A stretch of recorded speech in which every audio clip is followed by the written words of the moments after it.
After what happened to me in Portland, I was barely sleeping, barely eating, barely functioning. One night in early October, I was walking home from work at the hospital, a job I once loved but grew to dread, when a man pulled me into an alley near my apartment and beat me with a pipe for my purse. A purse that had maybe $60, some lip balm, and my badge. That was it. I woke up in the ER I used to take calls in. Except this time I was the one being wheeled in. I had a broken rib, stitches above my eye, and enough trauma to send my nervous system into overdrive for the rest of the year. The police never caught him. My therapist told me to reset, move somewhere quiet, get a change of scenery. I Googled towns with low crime rates and cheap rent, and a name I'd never heard of came up: Rapid Falls, Montana. It sounded like something out of a postcard, so I packed what I had left into my sedan and drove 12 hours through snow and fog to a place I only knew by name. The job I landed wasn't glamorous, a part-time cashier shift at a 7-Eleven on the edge of town. But it paid enough to keep my rent covered and gave me the peace and structure my therapist insisted I needed. I worked the night shift, which sounds reckless considering what I'd been through. But in Rapid Falls, nothing ever happened. That's what I told myself. That's what they all said. I had a routine. Wake up at 6 p.m., jog 2 miles, helps with the anxiety. Make coffee at 9, inventory at 11, till count at 12:30. And always lock the back freezer room by 9:15, like clockwork. The town was small and quiet, the streets still. People here still waved to each other and left their doors unlocked, and I tried to believe that was a good thing. On the night of February 17th, it was brutally cold. I remember watching the snow swirl against the glass doors, thinking it looked like static on an old TV. I hadn't seen a single customer in nearly an hour. It was peaceful, a little eerie, sure, but peaceful. At 11:10, I noticed a beat-up white Chevy pickup parked across 2 spaces in the lot. Engine off, lights off, just sitting there, pointed toward the store. I watched it for a while. I told myself maybe it was a trucker catching some sleep, but something about the way it sat, angled toward the exit with the driver's side hidden in shadow, felt off. I didn't move, didn't stare too long, just made a mental note. At 11:48, while I was restocking gum at the front display, I noticed the motion detector light blink on in aisle 4, then off. I stopped, gum in hand. My heart gave a little jolt. That sensor only went off if someone passed under it. It wasn't on a timer, and there were no rodents or bugs that big, just people. I leaned forward slightly and listened. Nothing. No footsteps. No creaking floor tiles. Just the low hum of the fridges and the occasional gust of wind rattling the front door. Probably faulty again, I muttered, trying to keep my voice even. But my stomach was already twisting. I turned toward the back office to grab my phone. No bars, not surprising in a storm, but not comforting either. The walkie on the wall had low battery. I thought about texting my manager, but he was never awake this late. I decided to check the aisle myself, but I stayed cautious. One step at a time. I turned the corner into aisle 4. Empty. Shelves all looked untouched, except one thing, a bag of trail mix lying on the ground, half open. Was that there before? I whispered. I didn't think so. As I crouched to pick it up, something clicked behind me. Not from the front door, from the back, the freezer room.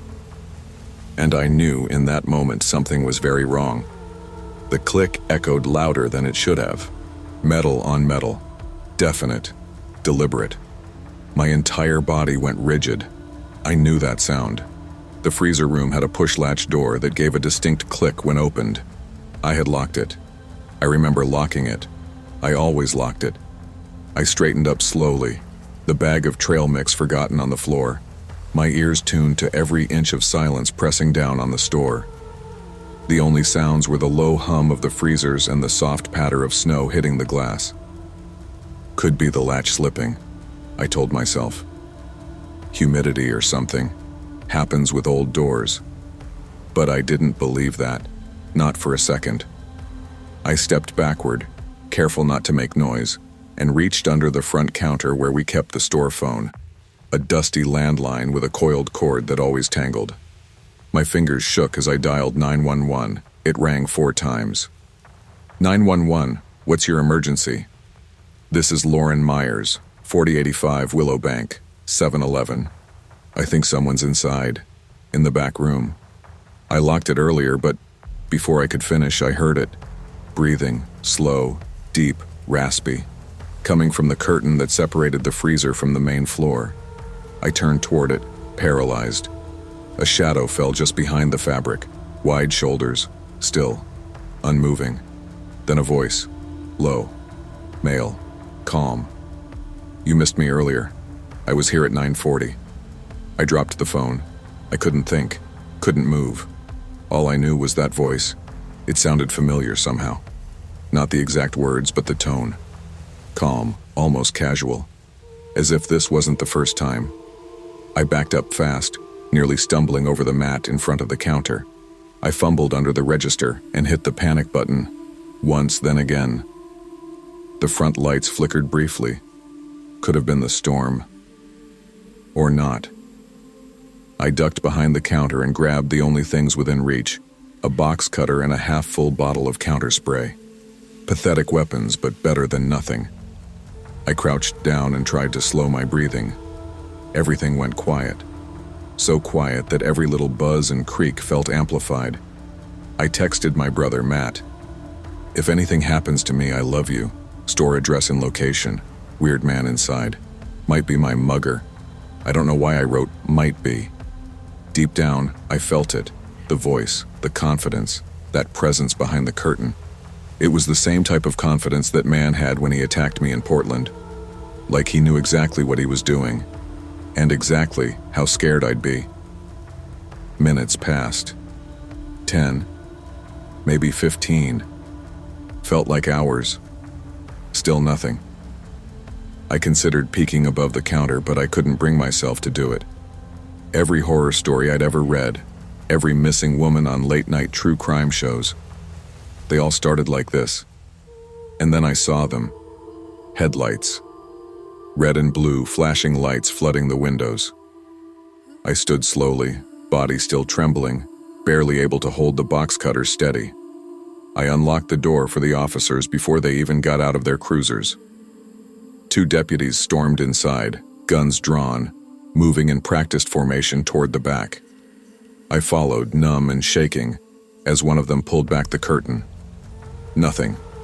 The freezer door was cracked open. No one inside. But above, the ceiling vent was wide open. Dust smeared along the edges, and just inside the frame were black smudges, handprints, dirty, oily handprints. They swept the building. No sign of forced entry. No footprints from the back. But in the far corner of the storeroom, tucked between an old mop bucket and a stack of soda crates, was a 7-Eleven employee hat. Old, crumpled, from a different store in Idaho. And a phone. A burner.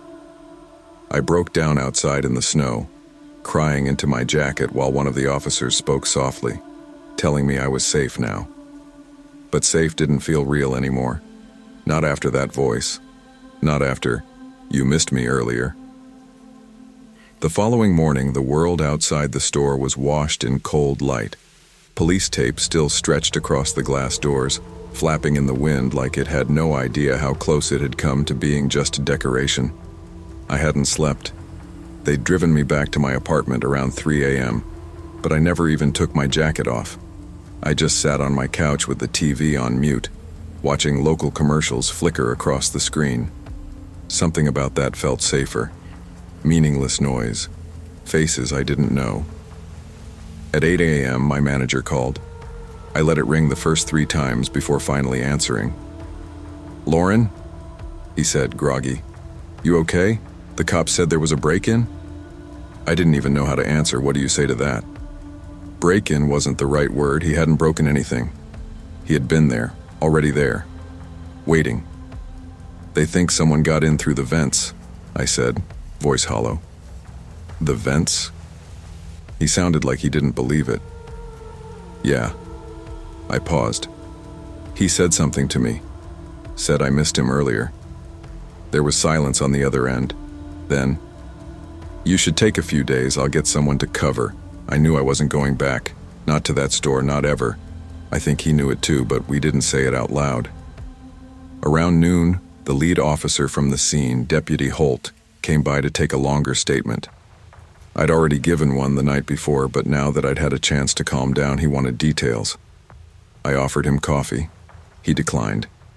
He sat across from me in my kitchen, flipping through a small notepad. "You? Never came out from behind the curtain?" The man didn't touch. I shook my head. "No, but he was there. He spoke to me." "And you locked the freezer room earlier in the night?" "Yes," I said, with more bite than I intended. "I always lock it." He nodded slowly, "Before your shift even started." There was a vent leading out to the alley. Could be he was already inside. That chilled me. I had checked the store at 10 like I always did. Could I have walked right past him without knowing? Then he told me something that made my stomach sink further. We ran the burner phone.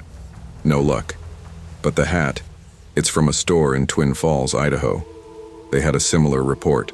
Woman cashier, late shift. Lights flickered. Door ajar. She quit the next day, wouldn't talk to us. Said she just wanted to forget. I stared at him. "So this guy's been doing this for a while?" "We think so," Holt said. "Do anything." Quietly. No violence, just watching, waiting. "Sometimes he doesn't, and other times?" I asked. He didn't answer. When he left, I locked all the windows in my apartment and covered the vents in my bedroom. It didn't help. I knew how thin the walls between safety and horror really were now, thin enough for a whisper to slip through. I didn't leave my apartment for days. Groceries were delivered. I turned off all alerts on my phone. Every noise became suspect. A car door slamming outside made me jump. A cough from the hallway had me grabbing the box cutter from my drawer. I even caught myself checking the ceiling of my kitchen at night, convinced I'd hear that click again. It became compulsive. I'd turn off the lights, go to bed, then get up 10 minutes later to scan the ceiling one more time. I tried going to therapy again, remote sessions. But every time I tried to talk about it, my throat closed up. My old therapist from Portland reached out too, Dr. Levine. She was kind and patient, like always, but I could hear the pity in her voice now. That was somehow worse than fear. A week after the incident, Matt, my brother, drove in from Spokane. He didn't say much when he arrived. He just sat on the couch next to me, put on a movie we used to watch as kids, and didn't press me for answers. That was the first time I felt something close to normal since that night. But even with Matt there, I couldn't shake the feeling that I was still being watched. Not from a window, from memory. What got me wasn't just the fear. It was the idea that I wasn't the first. That this man had done this before. That maybe he'd done worse. That there were other women, other stores, other voices whispering, "You missed me earlier." And it wasn't like he'd gotten caught. He'd gotten away, clean, quiet. That stayed with me. One night around 2 a.m. I decided to drive. I didn't care where. I just needed to move, to be somewhere else, to feel like I had control over my body again. I ended up in a gas station 30 miles outside town. The clerk was maybe 19, earbuds in, tapping away at a phone.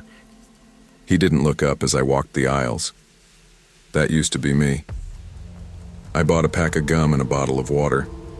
As I handed him the cash, I said, "Lock your freezer door. Make sure you..." He blinked. "Huh?" "Just do it." I drove away without explaining. I think I just needed to say it out loud. That was when I realized this wasn't over. Not for me. Maybe not for the next girl either. Spring came slowly to Rapid Falls. Snow clung stubbornly to sidewalks like a ghost that didn't know it was supposed to leave. By then, I had moved out of my apartment and into a smaller studio above a retired couple's garage on the far edge of town. No vents, no sliding doors, just 4 thick walls, 1 entrance, and enough quiet to hear my own breath when I needed to. I never returned to the 7-Eleven. I left my keys in an envelope at the police station with a short note. I'm done. That was all I had left to say to them. Officer Holt called a week later to let me know there had been no further sightings of the man in the white Chevy. Not in Rapid Falls, not in Twin Falls, not anywhere. I think he's gone, he told me. Maybe he spooked himself. But I knew better. People like him don't spook. They shift. They wait. Every now and then I'd scroll through small-town news headlines. Unexplained break-in at corner store in Idaho. Woman in Utah quits after strange night shift scare. Police investigating strange ventilation access in rural shop. None of them made national news. Too small. Too unconfirmed. But the stories were there. Buried like bones just under the surface. I started writing them down. Not out of obsession, but clarity. It helped to turn the darkness into something I could hold, examine, even name. I gave the man a name, too. Not his real one, just something for the pages. I called him the Aisle Watcher. Fitting, maybe a little dramatic, but somehow true. Then one afternoon, something changed. I was at a laundromat just off Main Street, sitting near the window reading a paperback when a woman across from me asked if I lived nearby. She looked tired, young, maybe early 20s, sunken eyes, the look of someone trying hard to keep it together. Yeah, I said, couple blocks up. You ever work nights? She asked, folding a gray hoodie into a laundry basket. I paused. Why? She looked toward the door, then back at me. I worked the night shift at the mini-mart off exit 9. 2 nights ago, I found the back door open. It's supposed to latch, but it was hanging. My throat tightened. You see anyone? I asked. No, but I swear something was missing off the top shelf, like barely anything, just a bag of trail mix. She laughed nervously. Stupid, right? I closed my book and looked at her. It's not stupid. She tilted her head. You sound like you've dealt with weird stuff before. I have, I said. Then I gave her my name, my number, and told her something no one had ever told me. You're not imagining it, you're not paranoid, be careful. Lock everything. If anything feels wrong, trust that. She nodded. Didn't say anything right away, but her shoulders relaxed just a little. That was the moment I realized something important. I couldn't control what had happened to me. I couldn't undo the night that man crawled down into my life like a shadow from the ceiling. But I could make sure others didn't feel alone when it happened to them. And for me, that was enough. People think trauma is loud, that it explodes and leaves visible wreckage. But the truth is, it's often quiet. It creeps into your routines, into your nights, into your breath. It settles into your silence and changes the shape of your trust. For a long time, I thought survival meant hiding, closing doors, shutting windows, sleeping with a box cutter next to the bed. But now I know real survival is connection. It's remembering you aren't the only one who's afraid, that someone else might be sitting behind a counter, staring into a dark aisle, wondering if the breath they hear isn't theirs. What happened at the 7-Eleven didn't break me. It changed me. And in a strange way, it gave me purpose. Always trust your instincts, even when the world tells you you're imagining things. Fear isn't weakness. It's a signal. Listen to it. Honor it. And when you survive something that tried to undo you, speak. Because your voice might be the lifeline someone else needs to hear in the dark. I never thought I'd end up back in Harrow. It's the kind of place you forget on purpose. 1 high school, 2 gas stations, and a handful of memories I'd spent most of my 20s trying to suppress. But when Mom passed away and Dad started forgetting the names of everyday things, what day it was, whether he'd already eaten, I didn't have a choice. He couldn't be left alone, not anymore. So I packed my life into boxes and drove the 9 hours from Sacramento to Pine Valley Road. The old house looked smaller than I remembered. The paint was still chipped in the same places. The mailbox leaned just a little more. The kind of decay you don't notice until you've been gone a long time. Dad, Walter, greeted me like he was just seeing me after a long day at work, not like we hadn't spoken in months. He smiled too brightly and held on a little too long when he hugged me. But that's how it started. A dozen tiny losses, one by one, until the man who taught me how to ride a bike and fix a spark plug was just a passenger in his own mind. On April 14th, we went into town for a doctor's appointment. The usual round of questions, memory tests, and polite nods from the nurse who clearly didn't think he'd improve. By the time we were driving back home, the sun was already dipping below the hills. That's when he said it. "Let's stop here. I want soup." I looked over and saw the flickering neon of the old 7-Eleven up ahead on Buckridge Highway. "They don't sell soup, Dad." "Yes, they do," he snapped, with a fire I hadn't heard in years. "Always got the clam chowder." "Every Wednesday, your mother," I almost corrected him. Mom hated clam chowder, but something in his tone, it felt real, like he believed it down to the bone. Against better judgment, I pulled in. The parking lot was empty. Lights flickered in the store windows, a dull yellow glow that made the place feel older than it should. But I figured if it brought Dad some small joy, even if it was built on broken memory, it was worth the stop. The second we walked in, something felt off. Not like ghosts or cold spots, just wrong. Like the place wasn't expecting us. The hum of the overhead lights sounded too loud. The air smelled like something metallic and warm, like old copper left in the sun. A man stood by the coffee machine fidgeting with a cup, but he didn't look up. Behind the counter was a tall, skinny guy with slicked back hair and a name tag that read Kyle. He gave a lazy smile that didn't quite reach his eyes. "Evening. Cold one out, huh?" I nodded. "Just looking." Dad was already wandering toward the shelves, fingers grazing boxes and cans like they held something personal. I turned to grab a tea from the fridge, but when I looked back, he was gone. "Hey, Kyle," I said, walking up to the counter. "Did you see my dad? Gray coat, white hair?" He tilted his head, went toward the back, probably checking out the soup. "We keep it hot." I raised a brow. "Soup? You're kidding, right?" He just smiled. You'd be surprised what people find comforting. Chapter 2.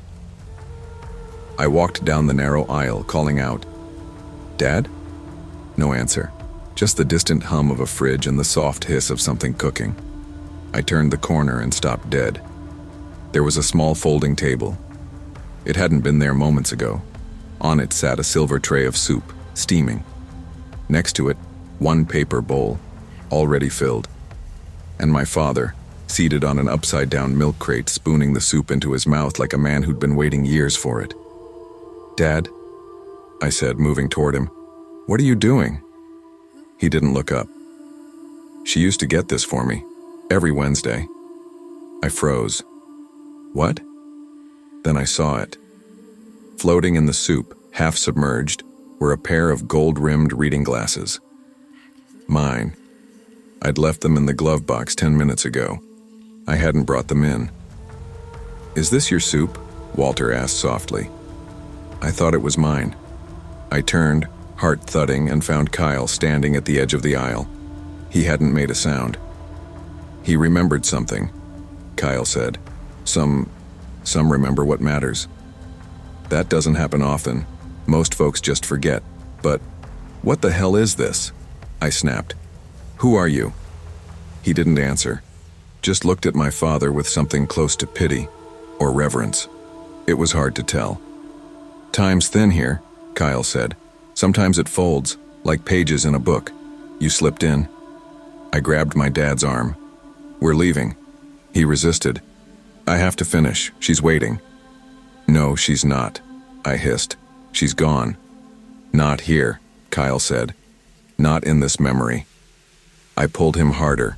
The lights overhead flickered like a warning. The hum turned into a low, painful buzz. We ran. I shoved through the back exit, alarms wailing behind us. The night outside was darker than before, the parking lot seemingly stretched and unfamiliar. Our truck? Gone. And the glasses? They were in Dad's pocket. still wet. We stood in the dark outside the 7-Eleven, my breath coming out ragged, Walter trembling beside me. The emergency exit had dumped us behind the building, where the light from the highway didn't reach. No cars, no neon, just darkness swallowing the outlines of trees, the soft wail of the alarm already dying in the distance like it didn't belong to this world anymore. And the truck, gone, not stolen, just not there, as if we had never arrived. I checked my pockets. My phone was there, but no signal. Nothing. Not even a flicker of GPS. I pulled Walter close, trying to steady my thoughts. "Come on," I said. "We'll walk." We cut through the shoulder of the road, Walter still clutching his coat like he was cold, though the air wasn't freezing. He didn't say a word. I half expected him to ask what was going on or to tell me it was all some joke, but he just stared ahead, quiet, like he'd accepted whatever this was. It took us 15 minutes to reach the nearest business with a light on. A diner closed for the night, but with a payphone still bolted to the side of the building. I called 911. An officer named Brewer picked us up 20 minutes later. Nice guy, mid-40s, thinning hair, too tired for this kind of nonsense. "You're saying the 7-Eleven was open?" he asked, glancing at me in the rearview mirror. "Because as far as I know, it's been closed all week. Power issues, electrical work going on, places locked up." "I'm telling you, we were inside, officer. There were people, a cashier, a guy named Kyle. My father ate soup in there. Says the place is pitch black," Brewer muttered. "Sent me over just in case. But the store was empty." Alarm went off about an hour ago. Dispatch, I didn't argue anymore. I was too tired. The moment you try to explain something that sounds impossible, people stop listening and start writing you off. Walter hadn't spoken since we left, not until 2:13 a.m. I heard him sobbing in his room. When I rushed in, he was sitting on the edge of the bed, shaking like a child, tears soaking into his palms. He looked up, eyes red-rimmed. "She's still in there," he whispered. "She made me soup every Wednesday." The next day, I visited the 7-Eleven in daylight. I told myself I wanted answers. Maybe I needed to prove it wasn't some shared hallucination or a bad dream. Maybe I just needed the world to feel solid again. The store sat dull and silent under a gray morning sky. Yellow tape fluttered on the glass doors. Inside, shelves had been cleared off. Wiring dangled from the ceiling. Dust clung to every surface like the place hadn't been touched in weeks. There was no table in the back, no folding chair, no milk crate, just an empty floor and a faint smell of old fryer grease. No sign of Kyle, no security footage. Police told me all the cameras had been unplugged. One of the techs said the power had been off for 10 days straight. I stood there staring at nothing, long enough for a construction worker to tell me I wasn't allowed inside. I left. Later that afternoon, I opened the glove compartment of the truck. My glasses were still there, dry, untouched. But the pair Walter had pulled from his coat, the ones wet with soup, they were gone. That night, I asked Walter to tell me everything he remembered. He got quiet again. Then he said, "I used to go there before you were born. That 7-Eleven, on Wednesdays. I'd pick up soup for her, for your mom. She always liked the corn chowder." I didn't know what to say. He looked so certain. "You believe me, right?" he asked. "I don't know what I believe," I said. And I meant it. The nights after that weren't easy. Every creak in the house had me sitting up in bed.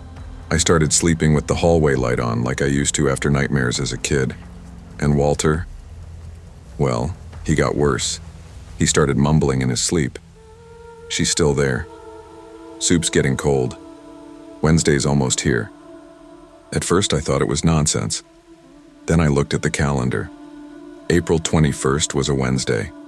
That day, I kept him busy. Took him out for lunch, played his favorite records, made sure he didn't nap too much. But as evening rolled around, I saw it in his eyes, this quiet pull, like something calling him back. I stayed up late keeping watch, sitting outside his door with a book in hand. And then, just past midnight, I must have dozed off. When I woke, the house was silent. His room was empty. The front door, unlocked. I jumped in the truck and drove straight to Buckridge Highway, tires kicking up gravel. The 7-Eleven was dark, dead. I pulled around to the back. Nothing. No sign of anyone. But on the back steps were my glasses. Not the ones in my truck. The ones I wore that day. The ones I hadn't seen since. They were still wet. Sometimes, memories don't just live in our heads. They live in places, in objects, in the fabric of a moment. They can survive us, shape us, and if we're not careful, consume us. I don't know what happened at that 7-Eleven. I don't know who or what Kyle was. But I've stopped trying to make sense of it. Some memories don't fade. Some doors, once opened, never quite shut. I didn't want to go out that night. Not because I had plans or anything better to do, I just didn't have the energy to pretend I was fine. My knee was still swollen from standing 8 hours at the register. I was limping worse than usual, and every time I sat down for more than 5 minutes, I could feel the ache set deep in the bone. My friends, if you can call them that, had been bugging me all shift to go out afterward.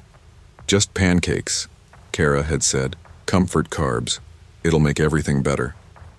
Late night diner run, greasy booth, bad coffee, and a stack of I almost said no. But Jess was driving and already halfway to guilt-tripping me, and honestly, sitting alone at home nursing my knee didn't sound like a better option. We clocked out just after 2 a.m., tired, restless, and still in our work clothes. Jess's car smelled like fries and stale perfume, but I didn't complain. On the way to the diner, she suggested we stop at 7-Eleven, Gatorade or something, the place on Larkspur. Just for drinks, she said. I knew the one. It sat across from an old auto shop, surrounded by mostly empty businesses, the kind of place that always looked open but rarely had customers. The lot was dim and mostly vacant except for a silver Nissan parked diagonally across 2 spaces. Something about the way it was parked bugged me. We pulled in. The store lights were harsh and overbright, buzzing with that annoying hum cheap fluorescents make. I stayed in the car for a second longer than the others, breathing through the sharp sting in my knee. Then I followed them in, slow and dragging my weight to the right. Inside, it was way too quiet. No music, no chatter, just the 3 of us, and them. 2 guys, standing in aisle 5, backs mostly turned, hoodies up despite the heat. One of them had his hand jammed deep into his pocket, face half hidden. The other kept glancing sideways at us like he wasn't reading labels so much as watching. I felt it instantly, that quiet warning your body gives you before your mind can make sense of it. I told myself I was being paranoid. Then he spoke. You limping? I froze. He was right next to me. I hadn't even seen him move from the aisle to the fridge. What? I said. Your leg. You okay? His voice was flat, not concerned, more curious, like he was cataloging information. I'm fine, I said, backing up a step. No need to be rude, he muttered. Something in his tone, cold and toneless, made my skin crawl.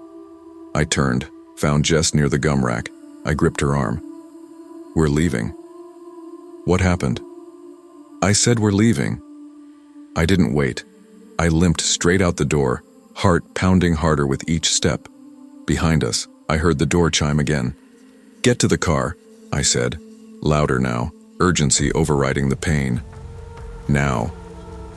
They saw my face and they didn't ask questions. Kara practically ran past me. Jess fumbled for the keys as we all slid into the Hyundai, the engine still warm from the drive. I looked back. The guy, hoodie still on, face still shadowed, was following. But not running, just walking, fast, measured, controlled, like he knew he didn't need to rush. He's coming, I whispered, as Jess cranked the engine. Go, now. The car jolted backward. I winced as my knee banged against the glove box. Jess pulled onto Larkspur in one sharp motion, tires skidding slightly against the gravel edge of the lot. No one spoke. In the side mirror, I saw him pause near the Nissan. He didn't get in. He just stood there and watched. No chase, no weapon. Just a lingering stare that pierced more than any words could have. Jess drove for 10 minutes before anyone said anything. "What the hell was that?" Kara finally asked, her voice tight and high. "I don't know," I said. "But he was watching us the whole time. They weren't shopping." "What if they followed us from work?" Jess said. "I didn't see anyone behind us on the way here, but..." We went quiet again.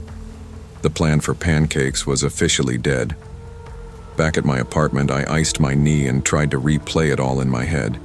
The way they were standing. How quiet it was inside. How no one else came in the store the whole time we were there.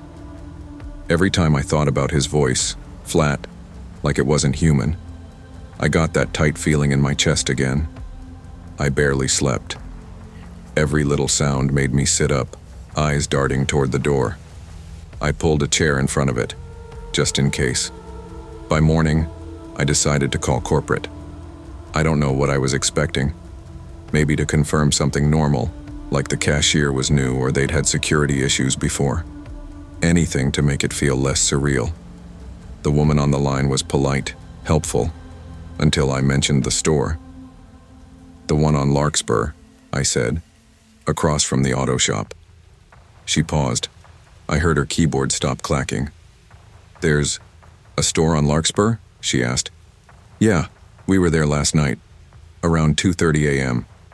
Her voice dropped. "That store's been closed for renovation since April." I sat upright. No, it was open, lights were on, freezers running. We were inside. Another pause. Then she said carefully, "That's not possible. The power was shut off last month." I told the girls the next day. Neither one believed me at first. "It had lights," Kara argued. "How would it be open without power?" "I don't know," I said, mentioned the location. But the woman was serious. She sounded confused when "Maybe someone's squatting in there," Jess said, "or using it for something else." We tried to rationalize it, but nothing stuck. I checked the location again online. No hours listed. No photos newer than March. The weirdest part? When we drove by again the next weekend, it was boarded up. Windows covered in plywood. Chains on the doors. The Nissan was gone. There wasn't even a trash can out front. I haven't gone back since. Neither have they. But sometimes when I'm out late, grocery shopping after work or getting gas, I feel it again. That quiet, crawling sensation. Like eyes tracking me from somewhere just beyond my periphery. Like I'm being watched not by someone, but by the moment itself. Weeks later, my knee healed enough that I stopped limping. But I still think about that night. How fast everything shifted. How quickly something could go wrong. How subtle a threat could be. I never saw his face. I never saw a weapon. But somehow that was what made it worse. He didn't have to chase us. He just had to be too close. That's the part that sticks with me. How quiet it was. How calculated. Like we walked into something that wasn't meant for us. Was it a setup? Were we bait? I'll never know. I haven't been to a 7-Eleven since. Not all danger is loud or obvious. Sometimes the real threats are the quiet ones. The ones standing just a little too close. Watching just a little too long. Trust your instincts, they're rarely wrong. And never ignore the moment your body says, something's off. I was 19 the summer everything got weird. The kind of summer that felt heavy even when nothing was happening. My mom had just lost her job, and between my second year of college and the tuition that came with it, I had two choices. Drop out or pick up a job no one else wanted. That's how I ended up working nights at the 7-Eleven off Oak Ridge Loop in Wellington Ridge, Ohio. It was the kind of place people forgot existed. It sat just a few minutes from a dead mall and got barely any traffic after sundown. Sometimes I'd go hours without a single customer. It wasn't exactly dangerous, just quiet, but the wrong kind of quiet. Like everything was holding its breath. Megan and Jamal worked the same shift with me most nights. They were both locals. Older, quiet, with this unspoken understanding about the place. I tried to make small talk early on, just to cut the silence, but they never opened up much. At first, I figured it was just the night shift vibe, but then I noticed how both of them completely avoided the back of the store after 9 p.m. There was no real back room at this 7-Eleven, just a section past the shelves, closed off by a plastic curtain. You'd have to push past it like you were walking into a busted car wash. Behind it was a single swinging bulb and a bunch of metal racks filled with junk. Expired candy, boxes of off-brand bleach, faded signage from the early 80s. The space always felt cold, even in July, but I figured it was the lack of insulation. One night during my second week, the manager called in and asked us to prep for a bleach restock. Megan was restocking gum when she said, real quick and quiet, "Just grab it fast, okay? Don't mess around back there." She didn't look at me when she said it, just kept her eyes down and her voice flat. I laughed like she was joking, but she didn't laugh back. When I pushed past the curtain, I immediately noticed how cold it was. Freezing, like standing in a walk-in freezer. I rubbed my arms, grabbed the first bottle I saw, and turned to leave. That's when I saw him. There was a man slumped in the far corner, facing away. He had on a pale blue hoodie, the kind you'd throw on to walk your dog or run to the gas station. His head was down. I couldn't see his face, but every inch of me knew he didn't belong there. I screamed. By the time Megan and Jamal came running, he was gone. They didn't look surprised. "You saw him, didn't you?" Jamal asked, almost whispering. I didn't answer. I didn't have to. That night, after the store closed, Megan and Jamal told me the story, or at least the version of it they'd heard. The building used to be a diner back in the late 80s, before it burned down and was rebuilt as the convenience store it is now. There was a man who worked nights. Derek was his name. He was stabbed during a robbery, supposedly while hiding in that same back room. The story was passed down from older employees. Nobody ever found a news article or police report about it. The company never acknowledged it. The new build erased the past. "Every night shift person sees him eventually," Megan said. Jamal nodded. "He shows up when it gets cold back there." I wanted to write it off, say it was a joke or some weird form of hazing, but I'd seen that figure. I felt that cold. It was real. At least real enough that it stuck in my head long after the conversation ended. The next few nights I did my job, avoided the back room, and tried to push the image of the man in the hoodie out of my mind. But that's when the sightings started again. Subtle things. Once I saw someone sitting at the end of aisle 6, just sitting there. When I turned to look again, the aisle was empty. Another time I spotted a blurry reflection in the freezer door, like someone was standing just behind me. No one was there. It wasn't just tricks of the light. It was like someone was watching me, waiting for me to turn around. Megan noticed me flinching at shadows and said, "Pretending you don't notice. You don't get used to it. You just get better at." I decided to bring a disposable camera. If I was going crazy, I needed to prove it. To myself, at least. One night, just after 10, the cold hit me again when I walked past the curtain. Same spot, same corner. I raised the camera, clicked once, and walked out without looking back. When I got the photos developed, one of them made my knees go weak. In the corner of the frame was a blurry shape, pale and crouched, almost see-through. But it was there, in the exact spot I'd seen him that first night. I brought the photo to work. Megan didn't say anything. She just folded it up and stuck it into her pocket. Jamal didn't even want to look at it. "You shouldn't have taken that," he said. "It makes it worse." After that photo, everything changed.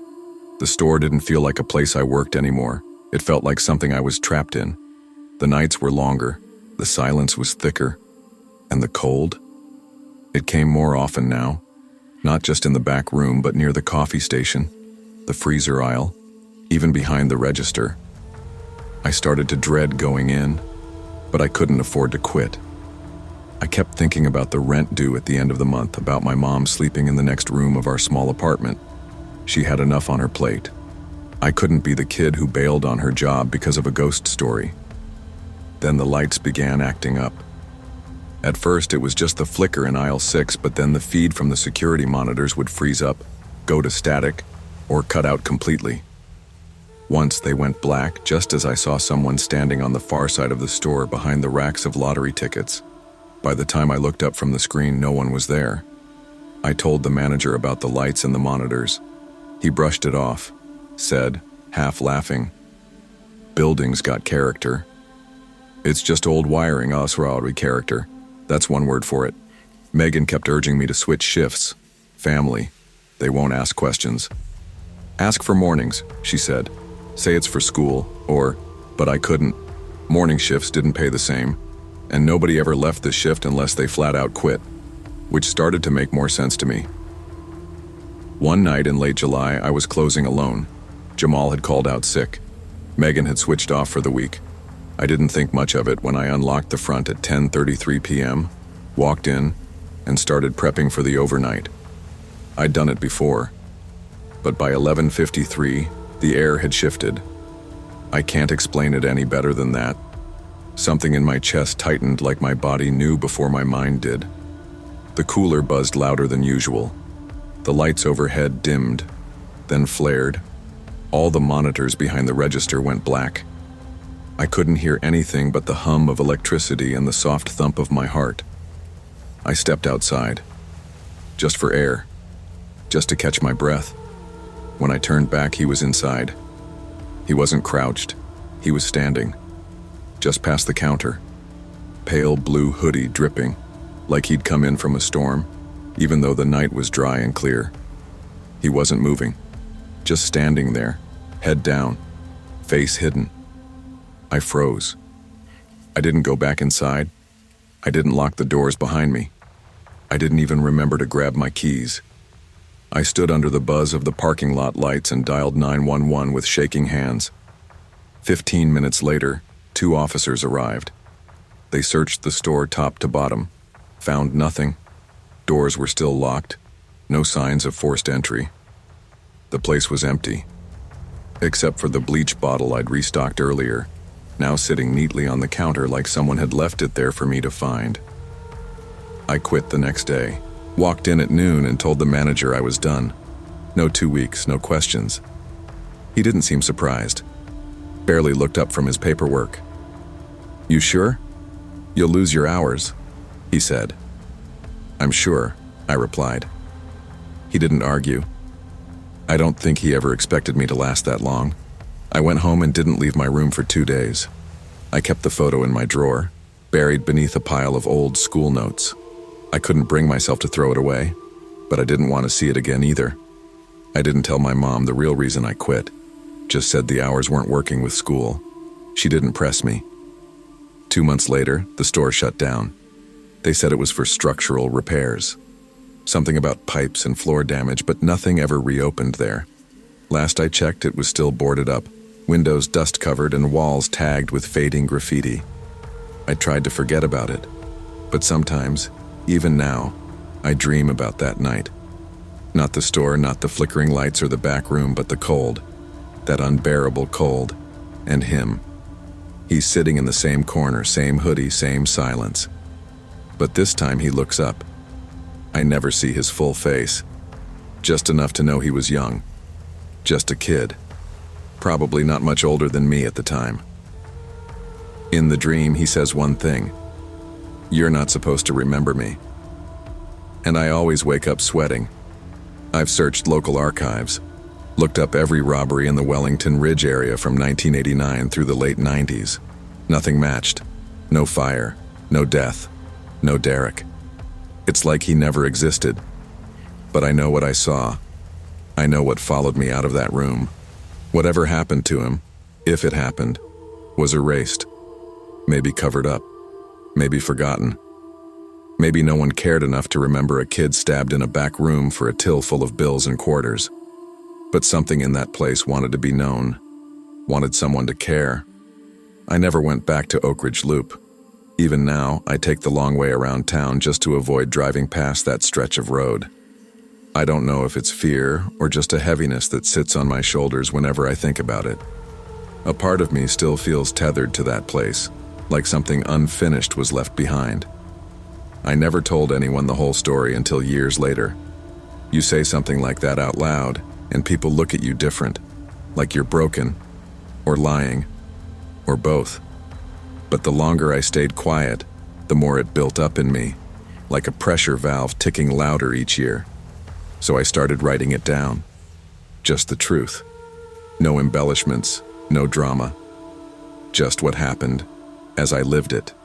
Because no one else seems to remember Derek. No one else was looking for him. And if I don't say his name, who will? There's still no official record. No obituary. No missing persons file. I don't know if the story Megan and Jamal told me was exactly true, or if it had changed through word of mouth over the years. Maybe Derek wasn't stabbed. Maybe there was no fire. Maybe he just disappeared one night on the job and corporate scrubbed it clean to keep the brand alive. But the feeling of that place, the cold, the flickering lights, the silence that seemed too loud to be natural, it was all real. The fear was real. That moment when I saw him standing inside, soaked and still, was the most real thing I've ever felt. Sometimes I think about him more than I should. Not as a ghost, but as a person. A kid with a job he probably didn't want, trying to make rent just like I was. Maybe he was working towards something. Maybe he had people waiting for him. Maybe nobody ever came looking when he didn't come home. That thought stays with me. We move through the world assuming everything gets remembered, that everyone gets a headline or a eulogy or a funeral. But most of us fade, and some people, like Derek, don't just disappear. They're erased. It's strange, the things that linger. I still have the photo. It's yellowed now, curled at the edges, and the figure is even harder to see than it was before. But I know he's there. I don't dream about the store anymore. I haven't in years. But when I walk alone at night, sometimes I feel that old familiar chill crawl down my spine. And I hear his voice again, soft and tired. You're not supposed to remember me. But I do. And I will. Some stories go untold. Not because they aren't true, but because no one bothers to remember them. We live in a world that moves fast and forgets faster, where the overlooked and the unseen disappear without a trace. But memory is a kind of justice, and remembering, even quietly, is a form of care. Don't ignore what others try to erase. The shadows we pretend not to see often carry the truths that matter most. Sometimes, the only thing keeping someone from being forgotten is one person willing to say, "I remember you." I never expected to be alone working the graveyard shift at that sleepy 7-Eleven on Dahlia Street in Tannersville. Yet there I was, 19 months after quitting college and more than a few disappointing moments with my dad's expectations. I'd flunked classes, moved out of jobs, and lied about rent payments. When the opener called in sick and the manager begged me to cover the late shift until 2 a.m., I went. No swagger, just desperation. I needed to prove I could handle responsibility. On September 9th, 2021, at exactly 11:13 p.m., I clocked in. The place was dimly lit, nearly empty. One soda cooler humming, the coffee station blinking in neon. I started unloading a delivery, half listening to the hum of the store lights, planning out my night. Then a man walked in. No bag, no phone, no wallet. Just a heavy gray hoodie pulled tight over his head and a cough like he had a chest full of gravel. He didn't buy anything. He didn't even glance at the snacks. Instead, he paced the aisles, eyes quickly scanning, never stopping. The silence between each turn made my heart feel louder. I stepped from behind the counter, offering the standard greeting. "Can I help you find something?" The man stopped. He looked at me directly with a steady gaze, too steady. "The back yet?" he asked.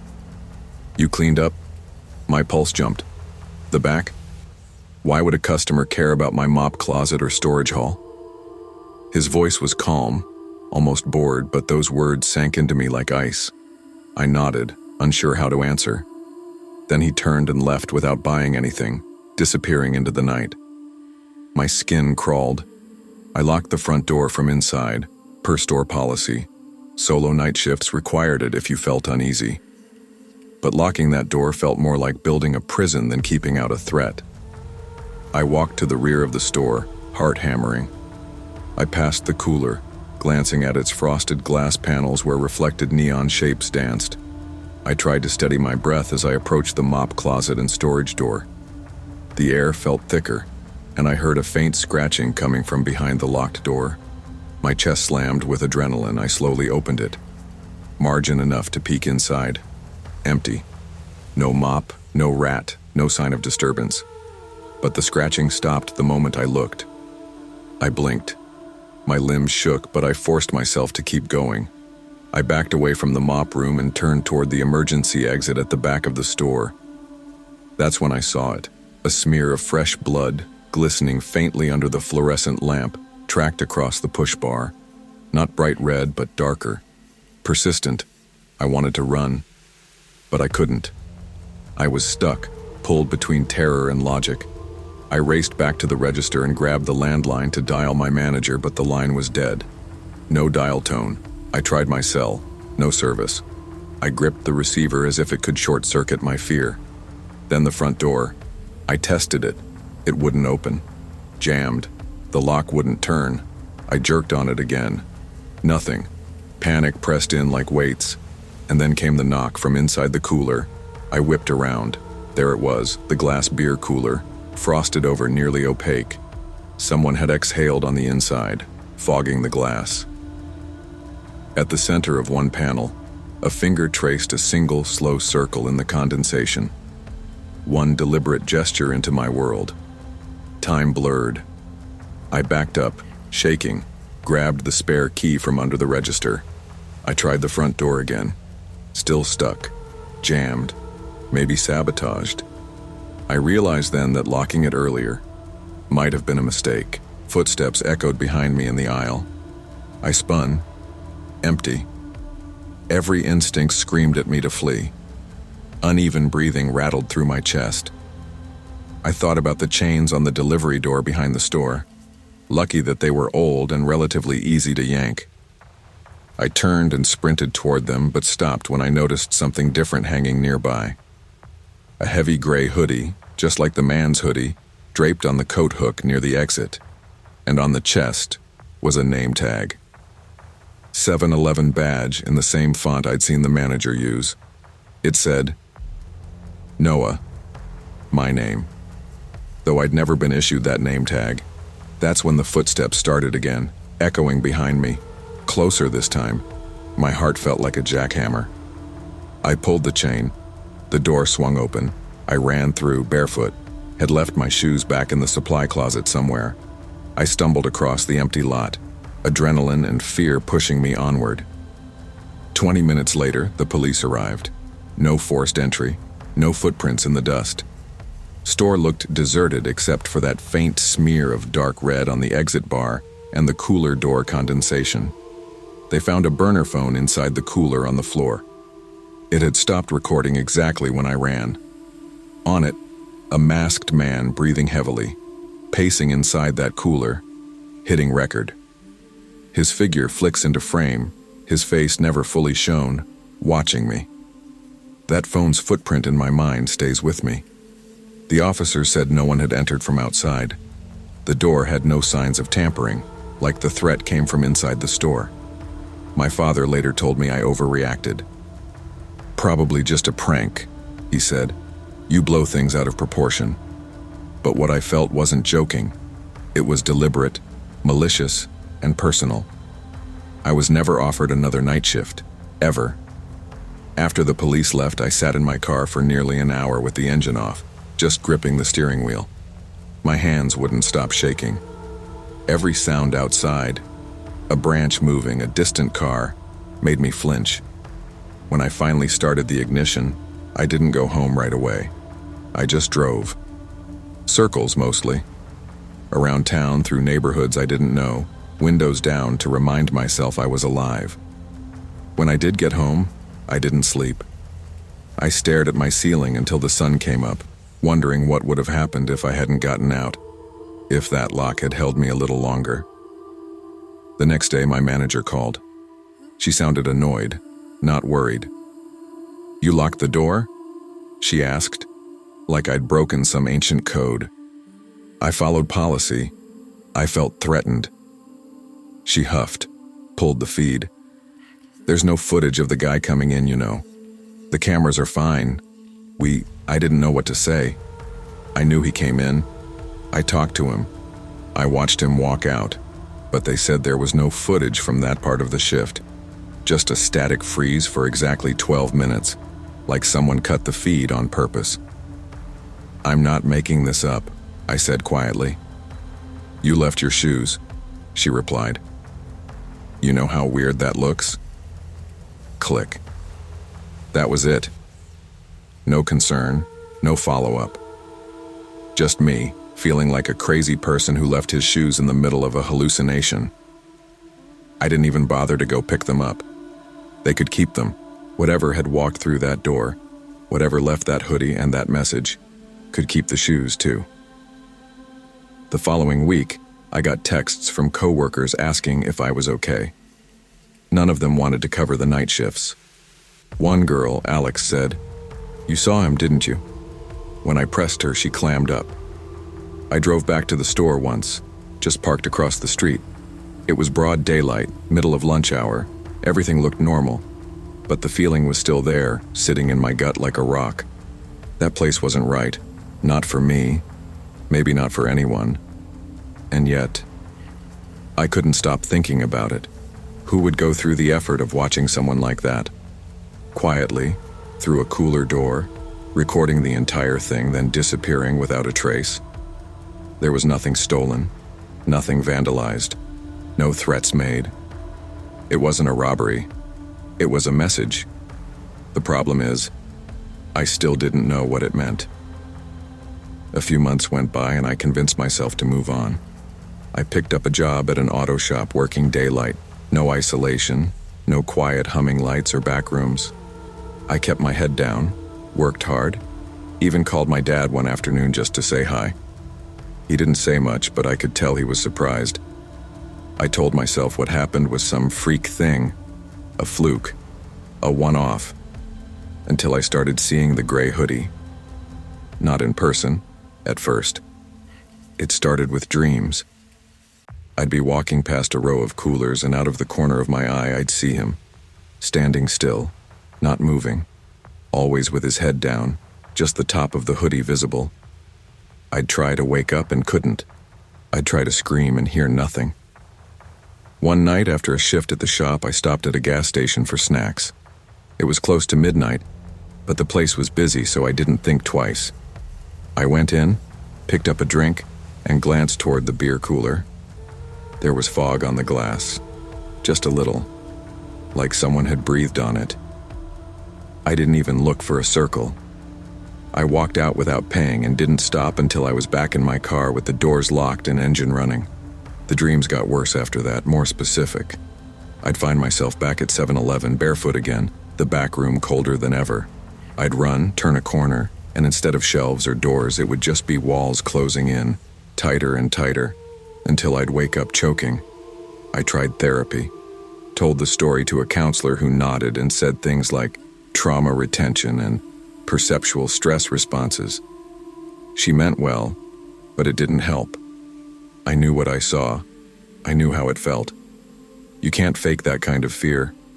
Sometimes I wondered if that guy, whoever he was, picked people, like he waited for the right kind of person to be alone, uncertain, someone trying to prove something to themselves, someone who wouldn't be believed. Maybe that's why he said what he did. "You cleaned up the back yet?" Like he was checking off a list. It was almost a year later when I heard about the fire. Someone from the old 7-Eleven messaged me out of the blue. Burned down. Overnight. No one hurt. Weird, right? "Hey, did you hear? Dahlia store, I found an article on a local blog. Electrical issue," they said. Small fire started near the back storage hall. The fire department claimed it was likely faulty wiring near the mop closet. Nobody was working the night shift. Nobody had been assigned to that slot in over 6 months. I don't know what made me do it, but I drove there the next night. The building was sealed off. Caution tape flapped in the wind. The windows were blackened from smoke, and the air still held that sharp, chemical edge of something scorched. But the glass cooler doors, they hadn't shattered. They were intact, and one of them had condensation somehow.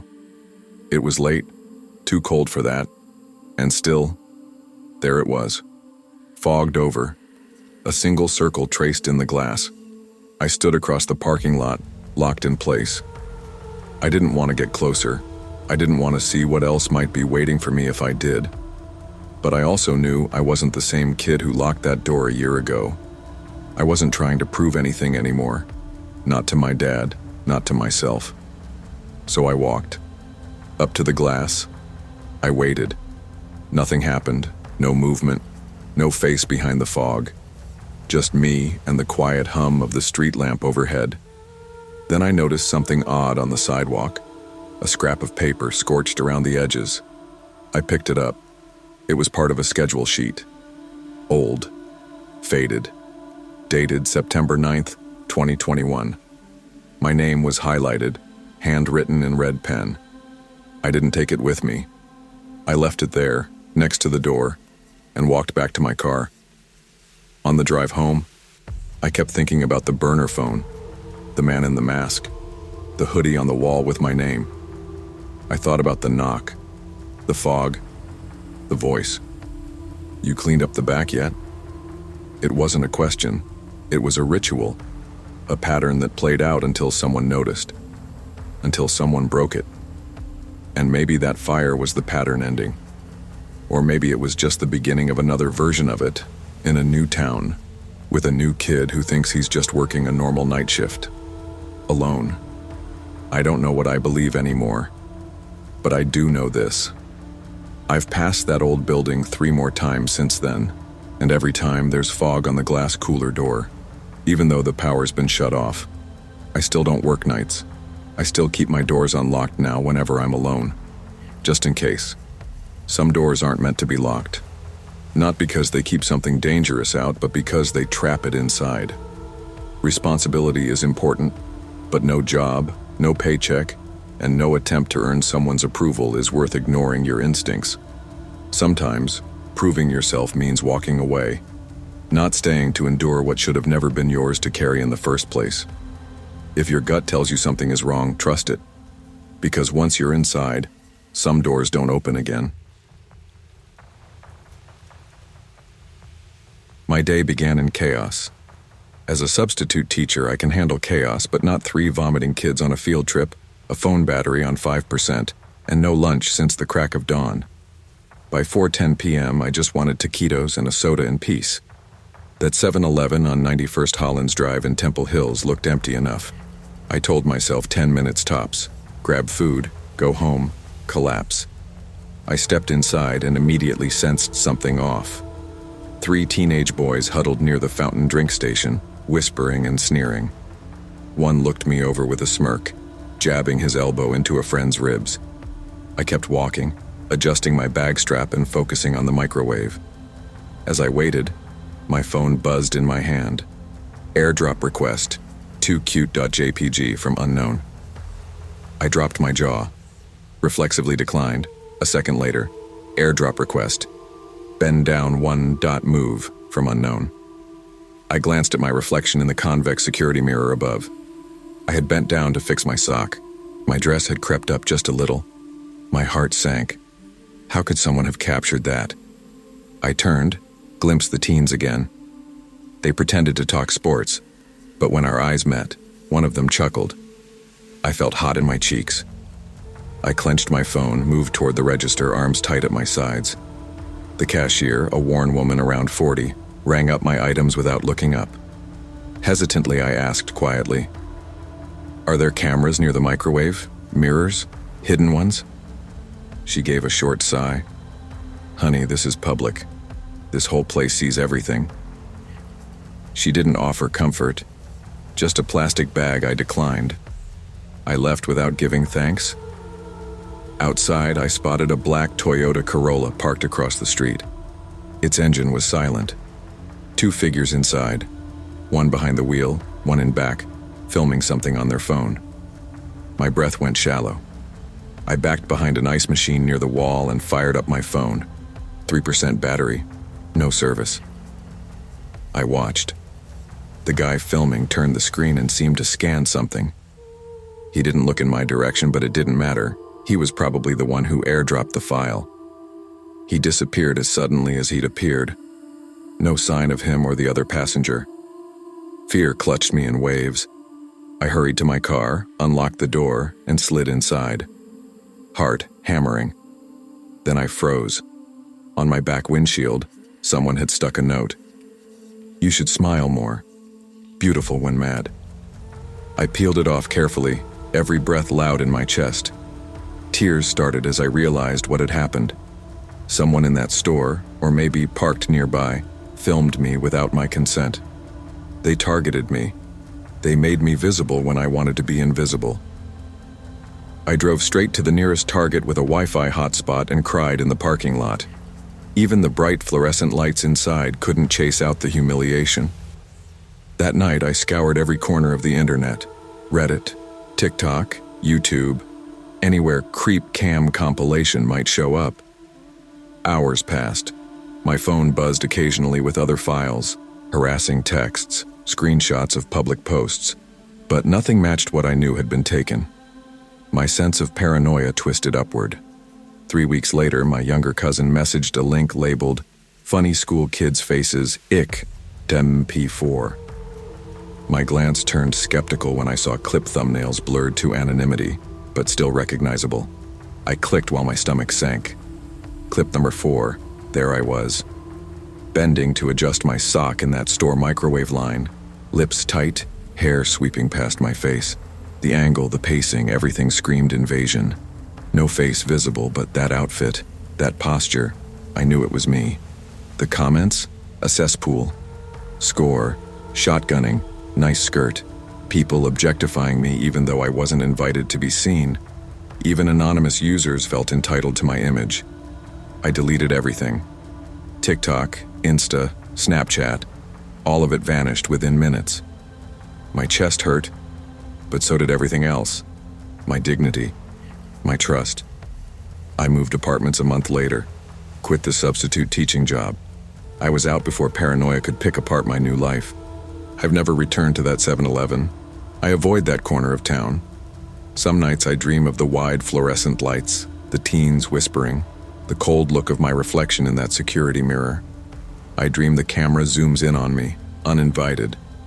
Therapy helped me rebuild trust in myself, but the scars linger. I learned boundaries, not just physical ones, but digital ones. I realized that privacy isn't a given. It has to be reclaimed aggressively. Filming someone without permission isn't just rude, it's violence. A fellow survivor told me about reclaiming her image online, writing my own post, sanitizing search results, sharing my truth. But I couldn't. I'd been silent too long to try shouting into the void. Instead, I found anonymity in rewriting my script. New apartment, new routines, no public-facing social media, just me and a fresh journal. Still, when I pass closed gas stations late at night, I glance at cooler door glass out of habit, looking for fog, shapes, prying eyes. I flinch if a tinted window catches movement. I've learned vigilance, but I've also learned I deserve to not feel watched. Nearly 2 years later, I sat at my anniversary dinner with my best friend. She looked at me and said softly, "You look so much more at peace now." And I believed her. We toasted. I reflected on the strangest, darkest afternoon of my life, how blurred frames and malicious strangers could fracture me. And yet I survived. I still walk the world upright. I still exist beyond a blurred clip on the internet. I drive now with clear car windows and tinted rear glass. I take walks in daylight. I smile when I'm mad because anger is valid. I smile for nobody but me, because I learned something. A person's image isn't yours to take. A person's dignity isn't optional for strangers. Your body and your image belong to you, not to voyeurs, not to strangers, not even to the casual passerby who thinks, It's just a photo. Consent matters. Privacy matters. Don't let the world convince you otherwise.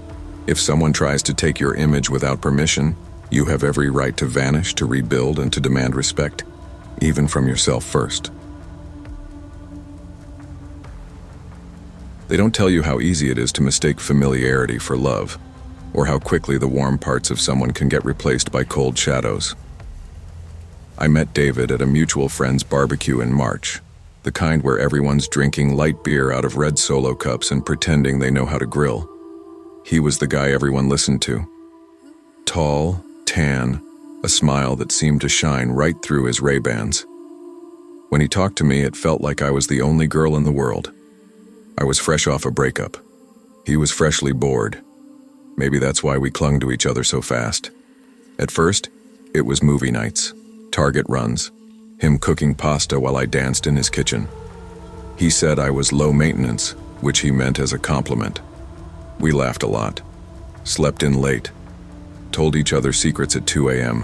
while watching reruns of The Office. By month 3, I was spending more time at his place than mine. By month 5, we were sharing rent. And by month 8, I couldn't shake the feeling that he wasn't really looking at me anymore. Not in the way he used to. The night it happened, we were supposed to just grab snacks and chill. It had been a long week at work. I was tired. He was quiet more than usual, scrolling through his phone in the passenger seat as I drove. Every now and then, the screen lit up his face.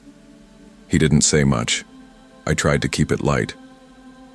"You want hot Cheetos or those sweet chili Doritos?" I asked as we pulled into the 7-Eleven lot. It was one of those rundown ones on Franklin and 3rd, the kind that always smelled faintly like burned coffee and stale gum. No answer. Inside, the place was mostly empty. Just a cashier behind the counter and an old man buying lottery tickets. I headed straight to the chips aisle. I figured David would be behind me, but when I turned around, he wasn't. I found him near the drinks, with her. I knew who she was before I even fully saw her. The girl from his building. The one with the gym selfies. The one who kept reacting to his Instagram stories at 1 a.m. 2 weeks ago, I had asked him about her. "She's just a neighbor," he said. "You seriously think I'd cheat?" God, relax. But tonight, there she was, standing too close, flipping her hair, her voice a little too sweet. And David, smiling. That fake sideways grin he only used when he was trying to charm. He saw me looking and stepped back. She walked off with a smug look that made my skin crawl. When I walked up to him, my hands were shaking. "Why was she here?" I asked, voice already breaking. He scoffed. "You serious right now?" She said hi. "I saw the messages, David. You lied to me." "You're acting crazy," he said too loud. I hated when he said that. It made the whole thing feel fake, like my feelings were a costume I put on to ruin his night. And then everyone was watching. The cashier, the guy near the Red Bull fridge, even the security mirror above, which showed a girl who looked like she was about to cry. That girl was me. We left in silence. I pushed through the glass doors, the sound of them wheezing shut behind me. Outside, the air had that thick Fresno heat, but under it, a sharp, cold breeze blew through like fall was creeping in early. David followed a minute later, his sneakers squeaking on the dirty tiles as he slammed the car door behind him. We sat there. Neither of us turned on the engine. "Are you done?" he asked, staring straight ahead. "Done with what?" "This drama." I blinked. My voice barely came out. "You embarrassed me." He rolled his head back. "Now?" "Jesus, Lily," she said hi. "You want me to run from every woman I know?" "No," I said quietly. "I want you to respect me." He laughed once, bitter and sharp. "God, you're exhausting." That word, exhausting, landed like a slap. Not because it was loud, but because it had weight, like he'd been carrying it for weeks, waiting for the right time to throw it at me. I didn't say another word on the drive home. He blasted Travis Scott on the speakers, drumming the wheel like nothing had happened. I just stared out the window, trying to swallow the lump in my throat. We got home. I went straight to the bathroom, closed the door, and cried into a hand towel.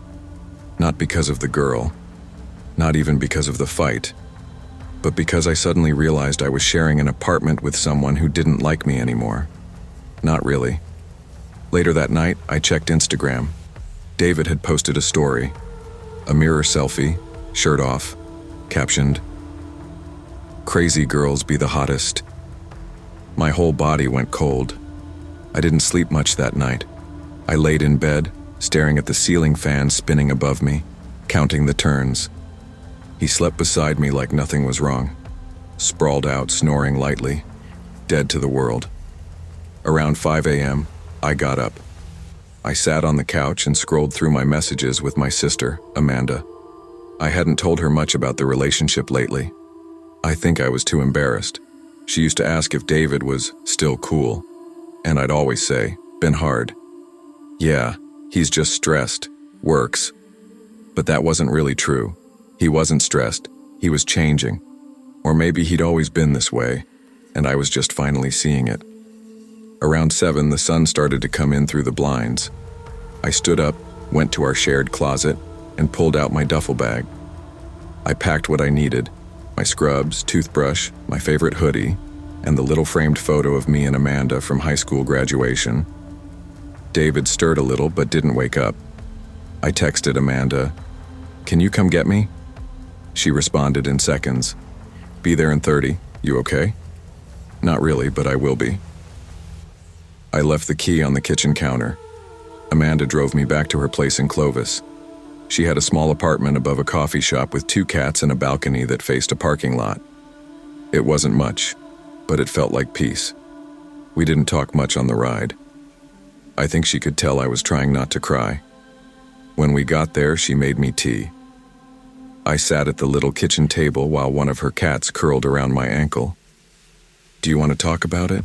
she asked. I shrugged. I thought he was different. "They always seem different at first," she said gently. I told her about the messages, the girl, the gaslighting, the way he always turned things around so I felt like I was the one with the problem. She didn't interrupt. She just let me talk. It took 2 hours, but I said everything I needed to say. Afterward, she handed me a blanket and said, "You don't have to go back. Not ever." It's been 9 months since that night at the 7-Eleven. I live in my own place now, tiny, but mine. I still work at the pharmacy. I adopted a rescue dog named Junie, who follows me from room to room like a shadow. David texted once, just a "hope you're doing good." I didn't answer. Sometimes I still get flashes of that night, the girl's smug smile, the way I looked in that mirror, so small and unsure. But I don't feel small anymore. I learned that love isn't supposed to make you doubt yourself. It isn't supposed to make you feel crazy or insecure or like you're always begging to be heard. Real love is quiet and solid. You don't have to chase it. I don't know who David is texting these days, or what girls he's making feel like they're too much. But I'm not her anymore. You don't owe anyone your silence to keep the peace. Love that costs you your self-worth isn't love. It's control in disguise. Learn to walk away even when your voice shakes, especially then. You never really notice how loud a fridge hum is until you're sitting alone at a 7-Eleven past midnight, staring at a row of jerky packets and trying not to think about your life choices. That was me, last winter. My name's Naomi Archer. I'm a freelance editor, part-time cashier, and full-time trying to make it work type. After my ex Jacob and I split in the fall, I lost our apartment. It had this charming little rooftop view and rent that made me feel like I was being politely mugged every month. I couldn't afford it alone. So I moved into a basement studio off Sandy Boulevard and picked up an evening job at a 7-Eleven in Portland. It wasn't the worst place to work, just your standard gas station convenience store, tucked between a weed dispensary and an old strip mall that hadn't been fully leased out since the Bush administration. The manager, Carla, was one of those no-nonsense women who could run the place with a baseball bat if she had to. Most shifts were quiet, just a few regulars, junk food scavengers, and folks grabbing vapes or lotto tickets on the way home. But on February 17th, things started to feel off. It was around 6:15 p.m. The sun was already down, that dusky blue bleed over the pavement. I noticed a man standing outside by the Redbox kiosk. He wasn't renting a movie, wasn't even pretending to. Just standing there, pacing a little, then kneeling like he was tying his shoe. Except he wasn't wearing laces. He kept his head down, but I saw him glance toward the window. Toward me. Through the reflection in the glass, our eyes locked for a second. I tried to shrug it off. Weirdos happen. I mean, it's a gas station, not a Nordstrom. Around 8:30, he came inside. I said, "Hey, evening." Nothing. He didn't answer. Just walked slow laps around the store, touched the ATM, picked up a Monster, stared at the label like it held state secrets, then set it back down. His fingers brushed across the counter before he left. Soft, almost thoughtful. I texted Thomas about it the next day when we switched shifts. He told me not to worry. Probably just high or lonely, he said. It's Portland. Half the city is either one or both. But the next night, he came back. Same jacket, same empty stare. This time, he bought gum, paid in crumpled ones. He stared at the card reader even though he didn't use it. When he left, I noticed the key hook behind the counter. There was a little row of labeled hooks. Bathroom, office, storage. The one marked storage room was empty. I couldn't say for sure if it had been missing earlier, but it hadn't registered until right then. I brought it up to Carla the next morning. She waved it off. Mop bucket. Those keys fall behind the register all the time. You'll probably find it in the I didn't argue. But from then on, I started locking the bathroom door from the inside every time I used it. Something in my gut was waking up. That deep little voice we all have. The one that usually whispers but was now starting to shout. Something was wrong. I just couldn't prove it yet. Saturday night, February 19th. I was flying solo again. Carla liked to leave the late shifts to whoever she thought was tough enough not to care. That was me, apparently. I didn't mind it usually. The quiet gave me time to edit manuscripts or write my short fiction between customers. But that night, I wasn't getting any words out. I kept glancing at the security monitors, two grainy little feeds showing the front door and the back hallway. Nothing unusual, nothing helpful. It was about 10:20 p.m. I was behind the counter restocking the vape cartridges when the light flipped on in the storage room. It stopped me cold. That door should have been locked. I hadn't opened it. And the key, well, it still wasn't on the hook. I froze for a solid minute. Then I cleared my throat and called out, "Hey, back there's employees only." No answer. The store was dead silent except for the fridge hum and the occasional drip from the ceiling tiles. I leaned over and pressed the panic button. No click, no light. Nothing. I grabbed my phone. No bars. What the hell? Then slowly the storage room door creaked open. He stepped out. The man from the other night. But now he was different. The navy coat was gone, folded over his arm. He was wearing the old store hoodie, gray with a faded 7-Eleven patch, and a name tag. It said Matt. I don't know why, but that scared me more than anything else. Like he wasn't just someone in the store, but someone who belonged in it. Like the kind of ghost that pretends to be a memory. He didn't speak. He just watched me. Not angry, not smiling, just watching. I didn't scream. I moved. I ducked low, snatched the fire extinguisher off the wall and bolted out from behind the counter. As he stepped into the light, I hit him with a blind spray and used the cloud to run past him. I knocked over a rack of Doritos behind me, anything to slow him down, and sprinted to the back emergency exit. The alarm blared.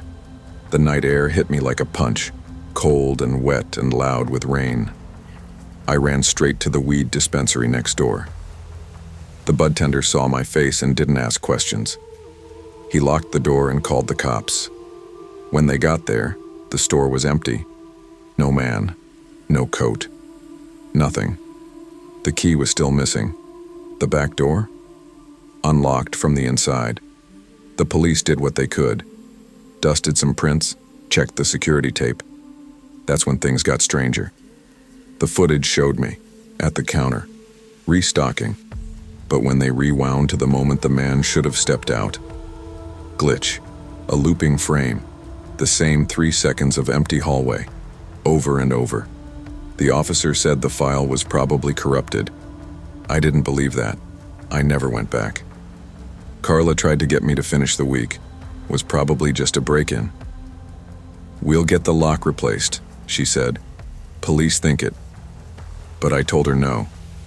I told her to shred my W-2 and send my last check in the mail. That Sunday, I packed up my apartment. Even though the store was only 5 blocks from where I lived, it felt like it was breathing down my neck. Every time I stepped outside, I scanned the sidewalk for a navy coat. I started sleeping with my phone on my chest and a kitchen knife tucked under my pillow. I told myself I was being dramatic. Until Wednesday morning, I got a text from Carla. "Found the missing key. Was in your old locker. Weird."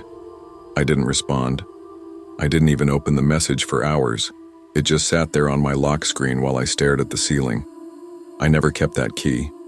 That locker was always empty except for a protein bar and a mini bottle of Advil. The next night, I got an email from an unknown address. Subject line, "Still here." No message, no attachments, just those 2 words. I deleted it without opening it. Then another came. 3 days later.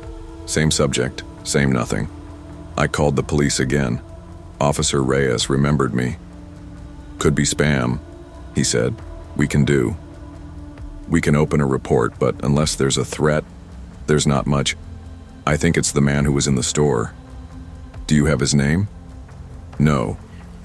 "Then we can't connect him to the emails, I'm sorry." I was tired of apologies.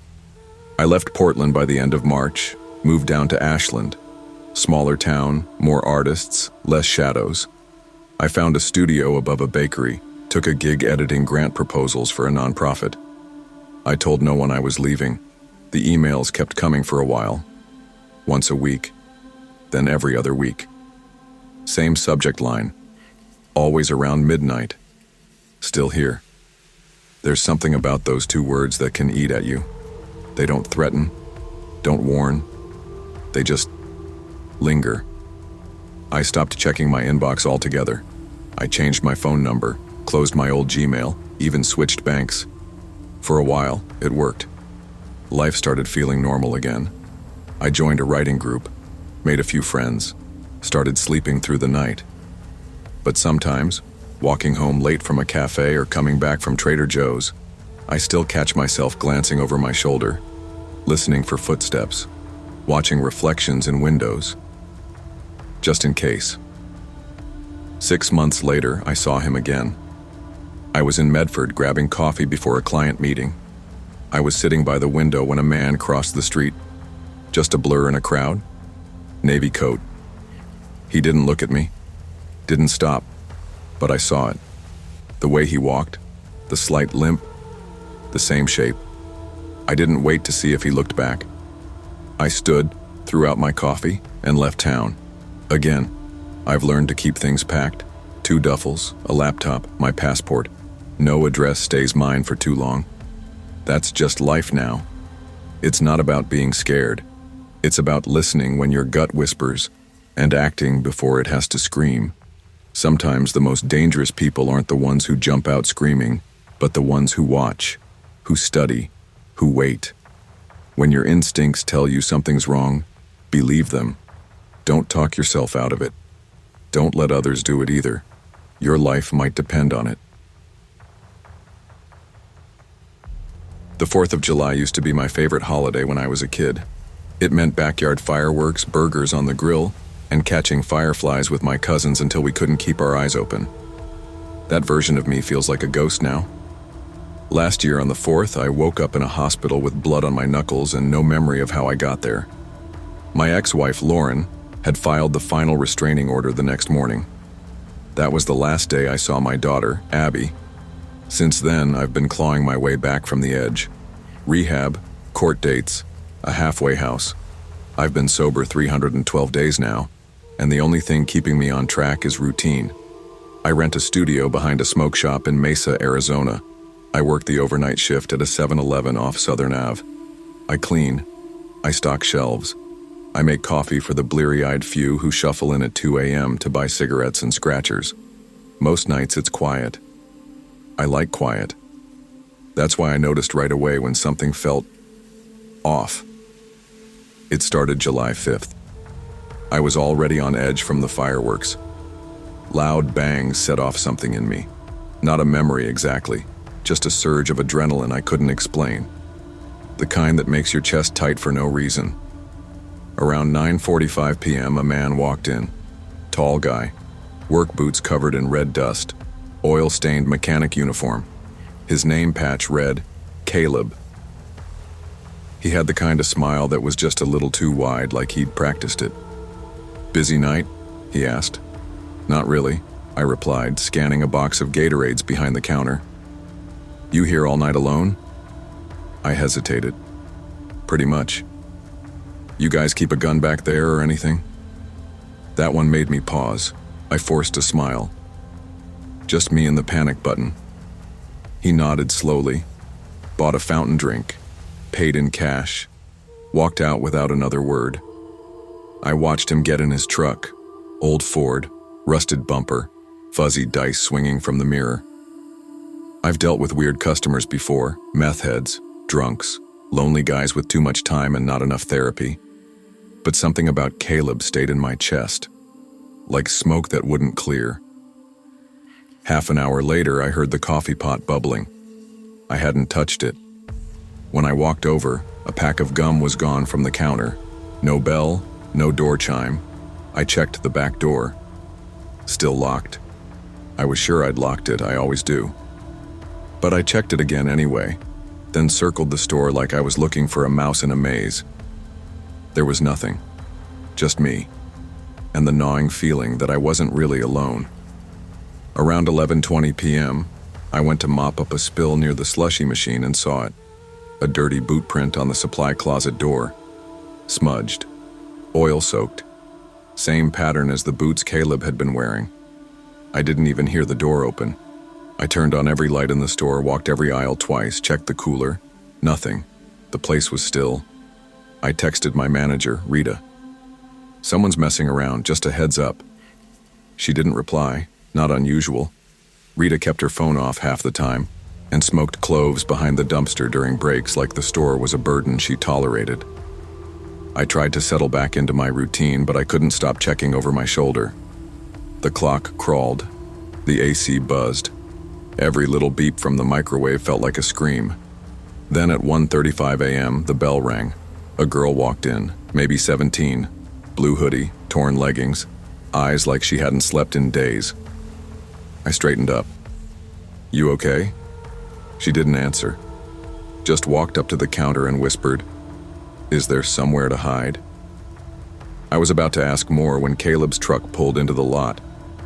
The girl saw it and bolted behind the counter, crouching below the register. "Don't let him see me," she whispered, shaking. Caleb walked in slow, empty-handed, smile gone. "You see a girl come in? Hoodie, maybe nervous. Said she needed a ride." I shook my head. "Nah, no one since one." He stared at me for a long time. "She lies. Don't let her fool you." Then he walked out. The bell above the door felt like a warning shot. I reached for the phone. I called 911, told them a young girl came in, seemed terrified, said she was being followed. They promised to send someone. 20 minutes passed. No one came.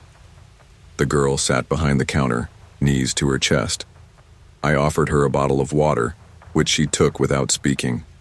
She looked so small crouched there, like a kid hiding during a school lockdown. "My name's Daniel," I said. "Casey," she whispered. I asked if she wanted to call someone. She shook her head. "He's not my dad," she said finally.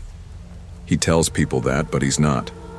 He's been showing up places, stores, my school.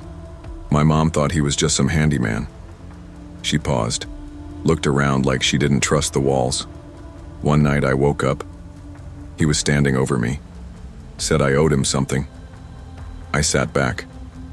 My stomach felt like it was folding in on itself. She pulled a backpack from under the counter, unzipped it. Inside were 4 7-Eleven name tags, all scratched and worn. She handed me one. It read, Danny. My throat closed. I hadn't gone by that name since my first job in Tulsa, years ago. Different life. Where did you get this? She didn't answer, just looked at me, dead serious. He keeps them, says they're trophies. If your name's on one, he's coming back. I didn't know what to say. My palms started to sweat. The cameras blinked. For a moment all the feeds went black. When they came back, the lot was empty. No truck, no Caleb, nothing. Rita came in at 4 a.m. like nothing happened. I told her everything. The guy, the girl, the name tag, the missing footage. She gave me that look people give when they're deciding whether to call HR or just chalk it up to a bad night. Probably a runaway, she said. Cops will find her. If not, she'll come back for snacks. I told her about the name tag. She rolled her eyes. You sure it's not yours? I quit on the spot, packed my locker, tossed my apron, walked out without a goodbye. I tried following up on Casey, called the precinct, asked if a report had been filed. They had nothing. No Casey, no incident report, no call log from me, even though I had the time-stamped call on my phone. Just a void, like none of it happened. I started sleeping with the lights on again. I moved to Flagstaff a week later, took a job delivering meals for a food bank. It pays like crap, but it's honest. I don't wear name tags anymore. Don't use the name Danny. That person's gone. But some nights around 2 or 3 a.m., I swear I hear a door chime. Sometimes in my dreams. Sometimes when I'm wide awake, unloading boxes in a quiet alley or gassing up my truck in the middle of nowhere. Once, in a motel lobby 3 states away, I saw a man in dusty boots flipping through the lost and found. He picked up a name tag, smiled, and walked out. I didn't follow. I just left. Drove all night. Didn't stop until the sun came up. People don't believe you until it's too late. Sometimes, not even then. Trust your instincts. When something feels off, it usually is.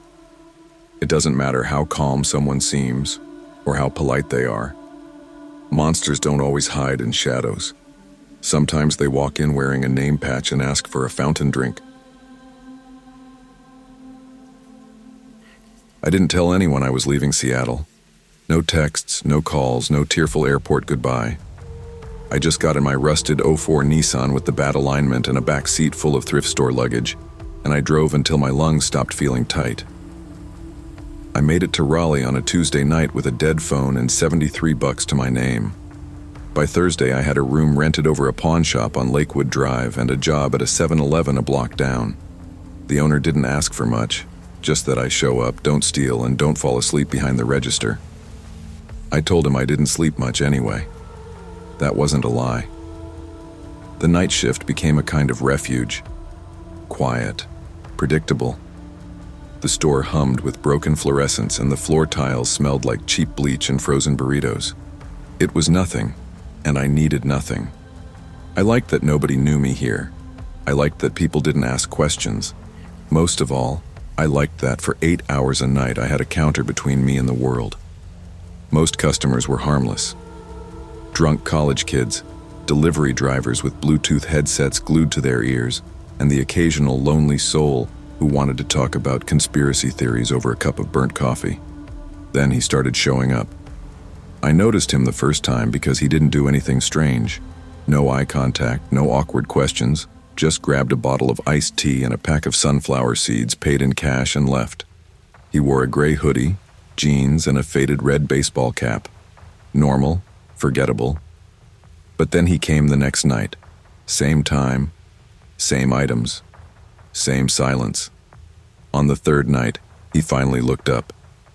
"You always work this late?" he asked. I shrugged. "Pays extra?" He smiled, just a little. "You must not sleep much." I didn't respond. Just rang him up and muttered, "Have a good one." "You too, Mara," he said as he walked out. That stopped me cold. My name wasn't on my tag. Hasn't been since I started. It just says cashier in plain print. I remember because I peeled the sticker off myself after my second shift. I didn't say anything. Maybe he overheard someone. Maybe he saw my resume or W-2. I tried to tell myself there was an explanation. People notice more than you think. But even as I told myself that, a small, electric fear crawled up my spine. He came back again the next night, and the next. Every single night at exactly 2:17 a.m.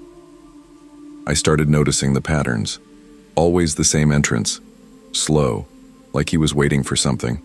Always the same items: iced tea, sunflower seeds. Except some nights he wouldn't buy anything. He'd just wander the aisles. One lap, then out.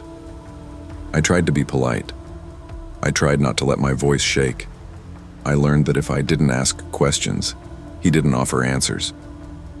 One night, around the 8th visit, I broke my own rule. "You live around here?" He glanced up, that same half smile. Not anymore. That night after he left, I rewound the camera feed from the back corner. I don't know what I was looking for. Maybe proof he was just weird and not dangerous, but I found something else. He vanished, literally. Between camera angles, he just disappeared for about 8 minutes. Then he came back into view, walking from the back stockroom, which should have been locked. I ran back and checked. Lock was still latched. No sign of a break-in, no forced entry. But something was missing. My spare keys. They were gone. I'd kept them clipped under the register drawer, tucked behind the shift manual. No one knew they were there. I told my shift manager the next morning. She barely looked up from her clipboard. Borrowed them and didn't log it. Happens. Probably just misplaced them. Or maybe maintenance. I wanted to scream. But I didn't. I just nodded and walked away. The next few nights I started locking the bathroom from the inside, even while cleaning it. I changed my walking route home. Took different streets, different buses. Still, like clockwork, he came back. Always at 2:17 a.m. Until one night. He didn't. That should have been a relief. But the silence felt wrong. Empty. Too empty. At 3:12 a.m., just before I was about to restock the cooler, my phone buzzed. Unknown number. One message. "Don't look so happy. I'm already inside." I dropped the phone. Not metaphorically. I literally dropped it. It skidded across the tile and hit the fridge door. My heart thudded so hard I could hear it in my ears. That message. 10 words.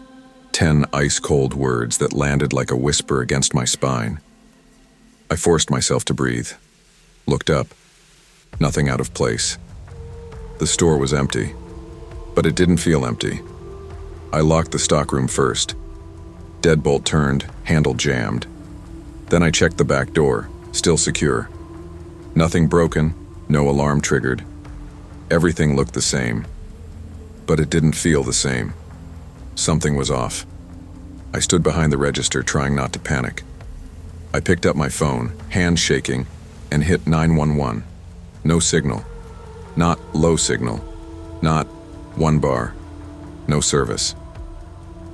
The little red X blinked in the corner like it was laughing at me. I tried turning the phone off and back on. Nothing. I looked at the security screen next, hoping maybe the cameras could show me what I couldn't see. I flipped through the feeds. Aisle 1, empty. Aisle 2, empty. Back cooler, nothing. Bathroom hall, dark. Then I saw it. Feed 4, top shelf of the cleaning supply aisle. Tucked behind a row of detergent boxes was a red baseball cap. I hadn't seen it there earlier. I would have noticed. I cleaned that shelf just after midnight, but there it was, sitting like it had always belonged there. I grabbed the fire axe from the emergency box mounted by the cooler. I'd never touched it before. I remember wondering if it was even real. Some stores keep the box for show, the way restaurants frame fake fire plans. But it was real. Heavy. Cold. I stood there, axe in both hands, heart going 90 beats a minute, and I waited. No sound, no footsteps. Just the buzz of the soda machine and the click of the cooler fan. I didn't wait long.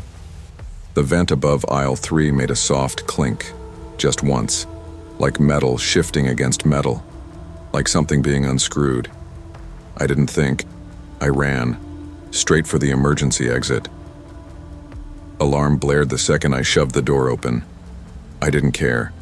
I flew across the lot barefoot, left my shoes behind the counter, pounded on the glass of the subway next door until one of the guys cleaning the slicers let me in. He looked at me like I was crazy. I felt crazy. The police showed up 20 minutes later. They searched the 7-Eleven top to bottom. Nothing. Not a footprint. Not a fingerprint. Nothing out of place. But when they checked the security feed, those same cameras I'd watched just minutes before, they told me the footage was corrupted. Said the feed froze from 2:11 to 3:34 a.m., an entire blackout. Clean. They said maybe it was a system bug, maybe a storm interference. There hadn't been a storm. I told them about the hat. They didn't find it. I told them about the message. By the time I showed them my phone, the message was gone. No record. No log of an unknown number. Just an empty inbox and a full dose of humiliation. They left. Told me to lock the doors early if I felt unsafe. I didn't go back to that store, not even to collect my last check. I moved 2 weeks later, didn't give notice. Just packed my suitcase, changed my number, and took a bus 2 towns over. Found a room above a dry cleaner and took a job restocking shelves at a 24-hour pharmacy. Day shifts only. I thought that was the end of it. But then the flowers started. At first, it didn't seem related. A bouquet of lilies left outside my door in a plain black vase. No note. No card. I assumed it was a mistake. Maybe for the tenant before me. I left them out on the curb. Then it happened again. Different flowers. Roses this time. Delivered in the middle of the night. Always placed directly in front of my door.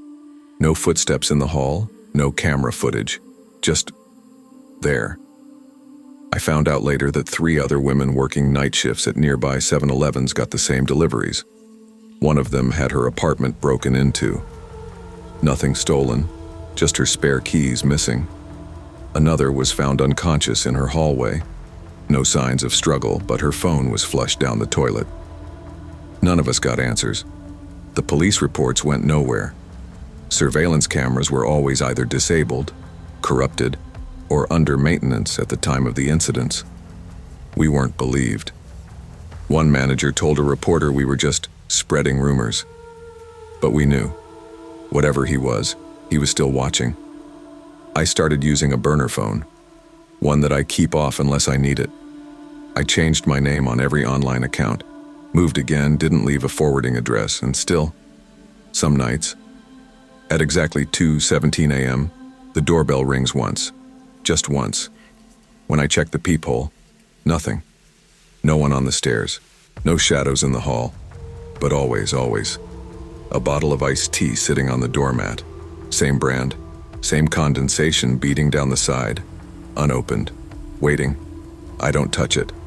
I don't sleep after those nights either. You want to know what haunts me most? It's not the message. Not the flowers.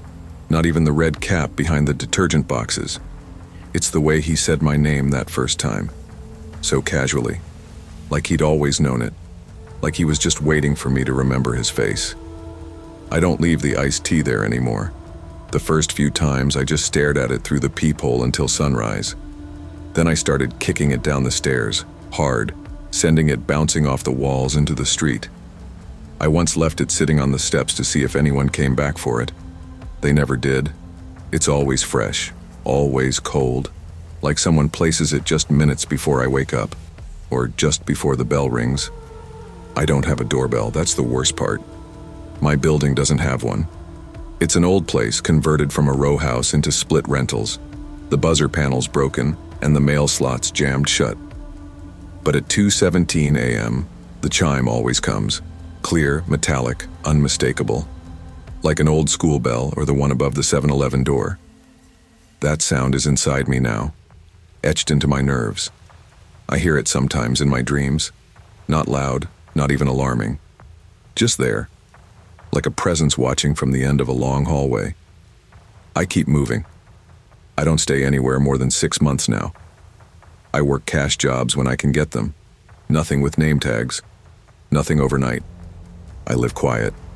I stay offline. But this thing, whatever it is, doesn't forget. Last month I was working at a thrift store 2 towns west of Raleigh. Day shifts only, sorting old clothes, cleaning donated toys. I liked it. No cameras, no late hours, no creeps. Just old ladies arguing about VHS tapes and volunteers sorting through bags of junk. Then a donation came in, a big cardboard box. No return label, no donor info. Inside were clothes, mostly old uniforms, a Domino's shirt, a hospital scrub top, a Walmart vest, and a gray 7-Eleven hoodie, folded neatly on top. No tag, just a patch where one used to be. The stitching outline still visible, the threads still shaped like my name. Mara. I quit that same afternoon, packed a duffel bag, left town by nightfall. I didn't even stop to lock the door behind me. Now I rent a room from a retired couple who run a nursery out in a small North Carolina town no one's ever heard of. Cash only, no lease, no questions. They think I'm from Oregon, I didn't correct them. Every night I sleep with a hammer under my pillow. A real one, steel head, claw end sharp. I keep the windows shut even in summer, no matter how hot it gets. Sometimes I wonder if I'm paranoid, if I broke something in myself during that year I spent running. I don't trust shadows anymore. I don't trust quiet. I flinch at things other people don't even hear. But then last week I found a flower on the windowsill. A lily. Not in a vase, just the bloom. Fresh, placed on the outside of the glass. I never told anyone where I moved. Never gave the new address to a soul. And when I went to bed that night at 2:17 a.m., the wind chime outside the nursery shop clinked once. Just once. Not a breeze in sight. You can run from the past. You can change your name, your job, your hair, your city. But what's watching you, what truly knows you, doesn't need a map to find its way back. Evil doesn't always come in the form of monsters or killers. Sometimes it's quieter. It watches. It waits. It learns your patterns. It doesn't chase you down screaming. It lets you settle. Then knocks once at 2:17 a.m. We live in a world that tells women not to overreact, not to jump to conclusions, not to make noise when something doesn't feel right. But the moment you doubt your own fear, that's the moment something slips through the cracks. So trust your gut. Change your locks. Take the long way home. And when the bell above the door rings in a place it shouldn't, don't wait to see who walks in, because sometimes they were already inside. I never imagined I'd work at a gas station again, especially not one with fluorescent lights and endless rows of Slurpee machines. But after everything in 2020, discovering my ex was siphoning money from my bank accounts, finding hidden cameras in the bathroom vents of our apartment, I swore I'd never go back. Then custody court costs hit, lawyer fees stacked up, and suddenly I needed a job, fast. The night shift at a 7-Eleven on Parker Road in Aurora, Colorado, offered something I could afford and work while I handled hearings. I told myself it was temporary. My ex's name was Riley Quinn. That's still me. The store was tucked between a sketchy smoke shop and a half-abandoned strip of single-story storefronts. Fluorescent bulbs buzzed overhead. The concrete floor smelled faintly of bleach, oil, and stale coffee. Most nights I worked with Marcus, a quiet 19-year-old who played chess on his phone behind the counter, only speaking in monosyllables unless someone asked a question. I kept my head down, clocked in and out, and counted the hours. I stayed quiet because I had too much to lose. Custody, sanity, my daughter's trust. It was a Monday evening. I remember because the snow had just started falling, fluffy flakes drifting down outside like quiet warnings. I clocked in at 5:55 p.m., greeted Marcus with a nod, and got to work stocking the rolls and sweeping coffee grounds off the floor. Around 6:30, a man walked in, maybe mid-30s, crisp business casual shirt, jeans, clean shoes. He bought a pack of gum with cash, then looked up when I printed the receipt and waited until he saw my name printed on it. He folded it and tucked it into his jacket like it was a trophy. My name, Riley Quinn. I felt goosebumps on my arms, but I shrugged it off. I saw weird customers all the time, people who want receipts for tax records, accountability, or who just like the smell of printed paper. He came again, the next night, same time, same small purchase, paid in cash. This time it was a bottle of water, and he insisted on a receipt again. He glared when I wrote my name. It felt purposeful. I told Marcus what happened later on the night shift. He said, "Some people are just weird, I guess." People aren't weird. They're dangerous. But I stayed calm because I didn't have the luxury of fear. Not yet. On the 5th night, I started noticing odd things. The man didn't park in front. He walked in from the alley behind the store. Even though snow covered the ground, his shoes looked perfectly dry. I told Marcus again. He's coming in from the back, cameras glitching. The alley cam had static when he arrived, exactly 20 seconds every time, enough for him to enter without showing how he got there, enough to unsettle me. When I told the franchise manager, Dennis, he said he'd look into it and that maybe it was maintenance. I felt small. Nobody saw the flags waving in my bones. After that 5th night, I started watching the clock.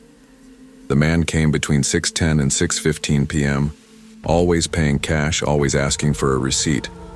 There was a pattern. It became part of my nightly routine, waiting for that register beep and the printer clicking. When he walked out, he never looked back. No smile, no wave. Just my name circled on a folded strip of paper tucked into his jacket. I began noticing things in the store I hadn't before. The break room locker door that Marcus used sometimes. The backroom shelves. The dispensing area behind the counter. I checked the security system at the start of every shift. Everything looked normal. Then I'd remember the glitch. I'd rewind the alley cam and watch the static unfold, eyes narrowing until the timestamp shifted back to normal. No car, no tire tracks, no melting snow leading to the door. On the 6th night, I parked further down the lot to avoid being seen. I told Marcus I'd be out in 2 minutes and slipped into my car. Then I saw a small folded piece of thermal paper stuck beneath my windshield wiper. I ripped it out and my breath stalled. It was a receipt. My register. My name circled in red ink. No other message. No number. Just a silent, folded statement. My name. Enough to send my heart racing. I drove right to a friend's house and didn't go back. I told the police the next morning what happened. They asked if I thought I was being stalked. I said yes, but they needed a threat, a license plate, a criminal history.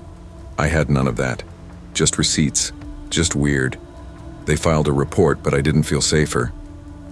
I stayed with my friend for 2 nights. When I returned, the store felt like a trap. I walked in.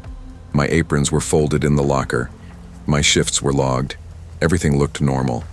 But I didn't stay. 3 nights later, I returned to work. Walking into the store felt like stepping through glass. The lights flickered overhead and the coffee grinder droned behind me. I saw Marcus behind the counter, looking shell-shocked but not saying anything. His phone sat untouched on the countertop as if he'd been frozen mid-text. I texted him, "Marcus, everything okay?" The message never delivered. Phone rang. Went to voicemail. I knocked on the break room locker door. It swung open.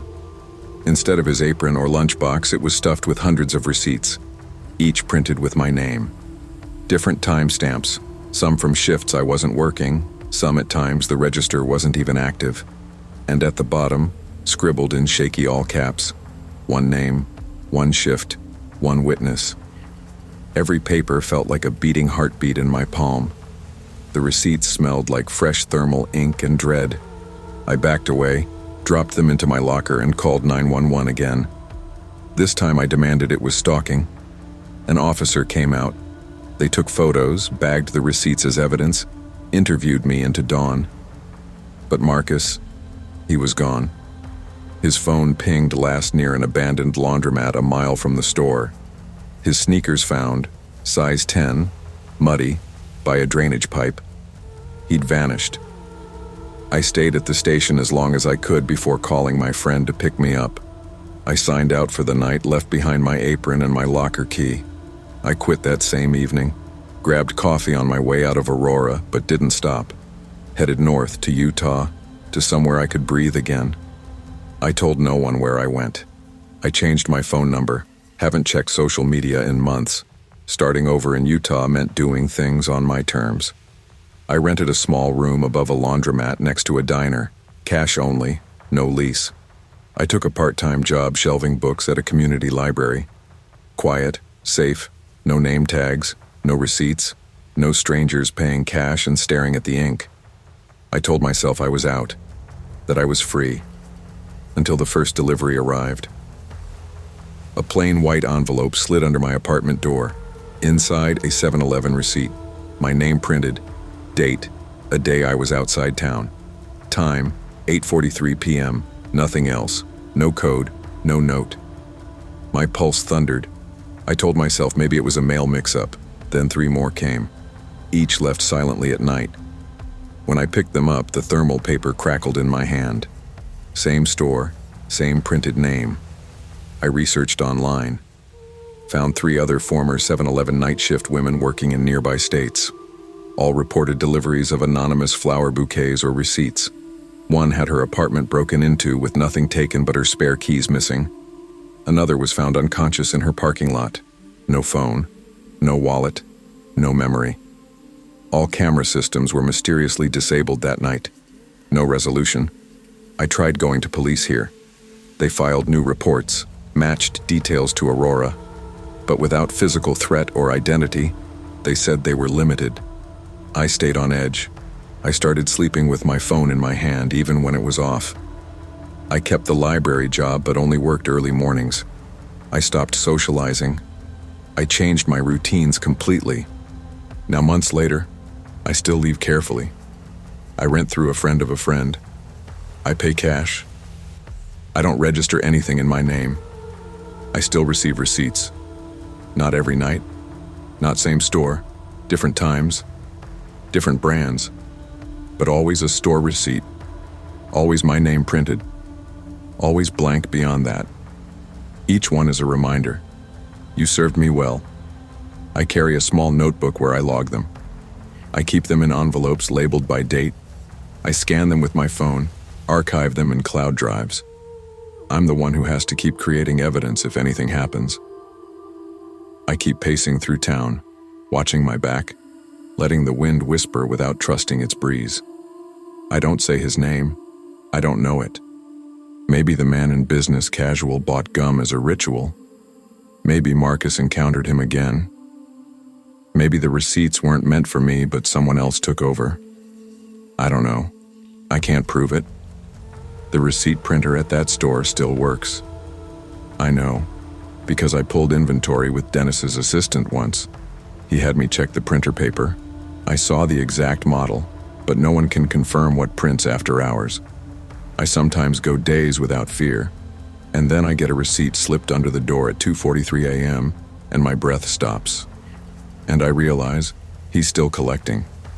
I don't want to keep moving forever. I don't want to stop trusting people or parks or late-night streets, but I will, until the receipts stop. Fear isn't always loud. Sometimes it's printed on thermal paper, circled in red ink, slipped silently at night, not demanding anything but your attention. If you sense someone paying too close attention to details, ordinary people don't call out, take it seriously. Trust the holes in what you see, the glitches in camera feeds, the missing keys, the small rituals. Document everything. Save the proof. Even if it seems minor today, it may mean survival tomorrow. And never let anyone tell you you're overreacting. Sometimes the things that seem like small ghosts turn out to be very real threats in disguise. Your intuition is not paranoia, it's your first line of defense. There are things about yourself you learn only after you break. For me, it happened in the middle of a Ross dress for less, standing between 2 racks of clearance coats. I was holding a blue sweater I didn't need. It was a Wednesday afternoon. Holiday music was playing overhead. Then the walls narrowed, the air folded in, and I was on the floor, knees to my chest, hands over my ears, sobbing into a hoodie that still had the tag on. No one stopped. Not really. A woman glanced at me, then turned around like I was part of the clutter. I remember one kid whispered, "Is she okay?" And his mom pulled him away like I was contagious. They called someone, I guess. An ambulance came. The ER said panic attack. My doctor said social anxiety. My therapist said I needed a pattern, something familiar. You can't heal from the world by avoiding it. Start small, safe, repetitive. That's how I found 7-Eleven. It was just 4 blocks from my apartment in Sacramento. Clean enough, bright enough, predictable. The hum of the refrigerators soothed me more than anything else. Every evening, around 7:15, I'd walk there, buy aloe water, sometimes a protein bar, sometimes nothing. I'd linger in aisle 3 and look at the same gum packs, letting the buzz of electricity remind me that I was still here, still functioning. It wasn't glamorous, but it was peace. I didn't need to talk to anyone, and that made it perfect. Until one night I heard, "You always buy that same drink." I turned. There was a man behind the counter, short beard, soft eyes, late 30s. His name tag said, Greg. He had a smile that looked practiced, like he used it to calm people down. "It's calming," I said before I could overthink it. "Routine helps." He nodded like he understood. "I get that." It was the first conversation I'd had with a stranger in weeks. Greg was just there one night, like he'd always been part of the building. The next night, he waved at me when I walked in. The night after that, he slid me a free muffin and said, "You look like you could use a little sugar." I laughed. It felt strange to laugh with someone whose last name I didn't know. But something about him was gentle, like he'd been through something too. Over time, he became part of my routine. He didn't pry, not at first. Mostly he made small talk while I paid. Once he asked if I liked journaling. I said I used to. The next night he handed me a tiny leather notebook. "For thoughts that feel too heavy," he said. I thanked him. I didn't open it, not right away, but I kept it in my backpack like a lucky charm. A few nights later, his questions started shifting. "You live around here, right?" he asked, casual. "Just a few blocks," I said without thinking. "You ever come in earlier in the day?" "No, just evenings," I answered. "You always come alone?" That one landed a little harder. I smiled to hide the static in my chest. "Yeah, just me." He nodded and changed the subject, but I walked home with my hands clenched in my pockets that night. My steps felt too loud, the lights too dim. I double-locked the door when I got back to my apartment.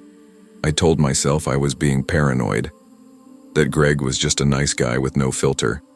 I didn't know then how wrong I was.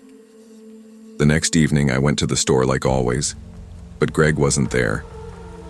Behind the counter was a kid in a black beanie, name tag that said Raul.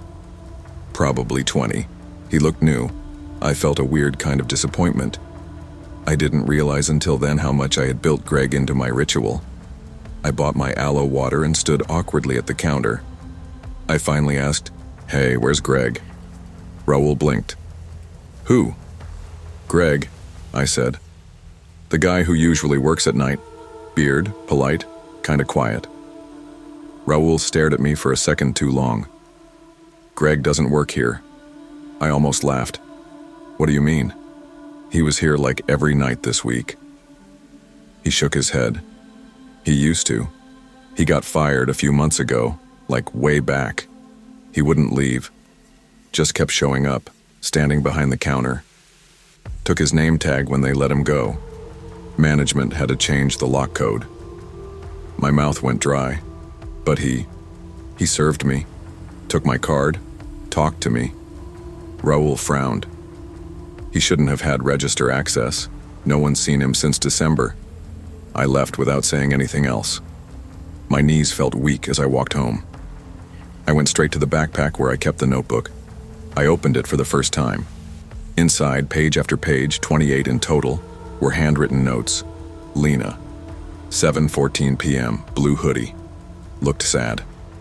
Lena, 7:17 p.m., smiled, asked about almond milk. Lena, 7:19 p.m., said she lives close. Alone? There were dates, times, mood annotations, and at the very back, folded between 2 pages, was a photo. A photo of me, taken from behind loading a dryer in my apartment building's laundry room. I dropped the notebook. My hands were shaking. I locked every window. I didn't sleep that night. I went to the police the next morning.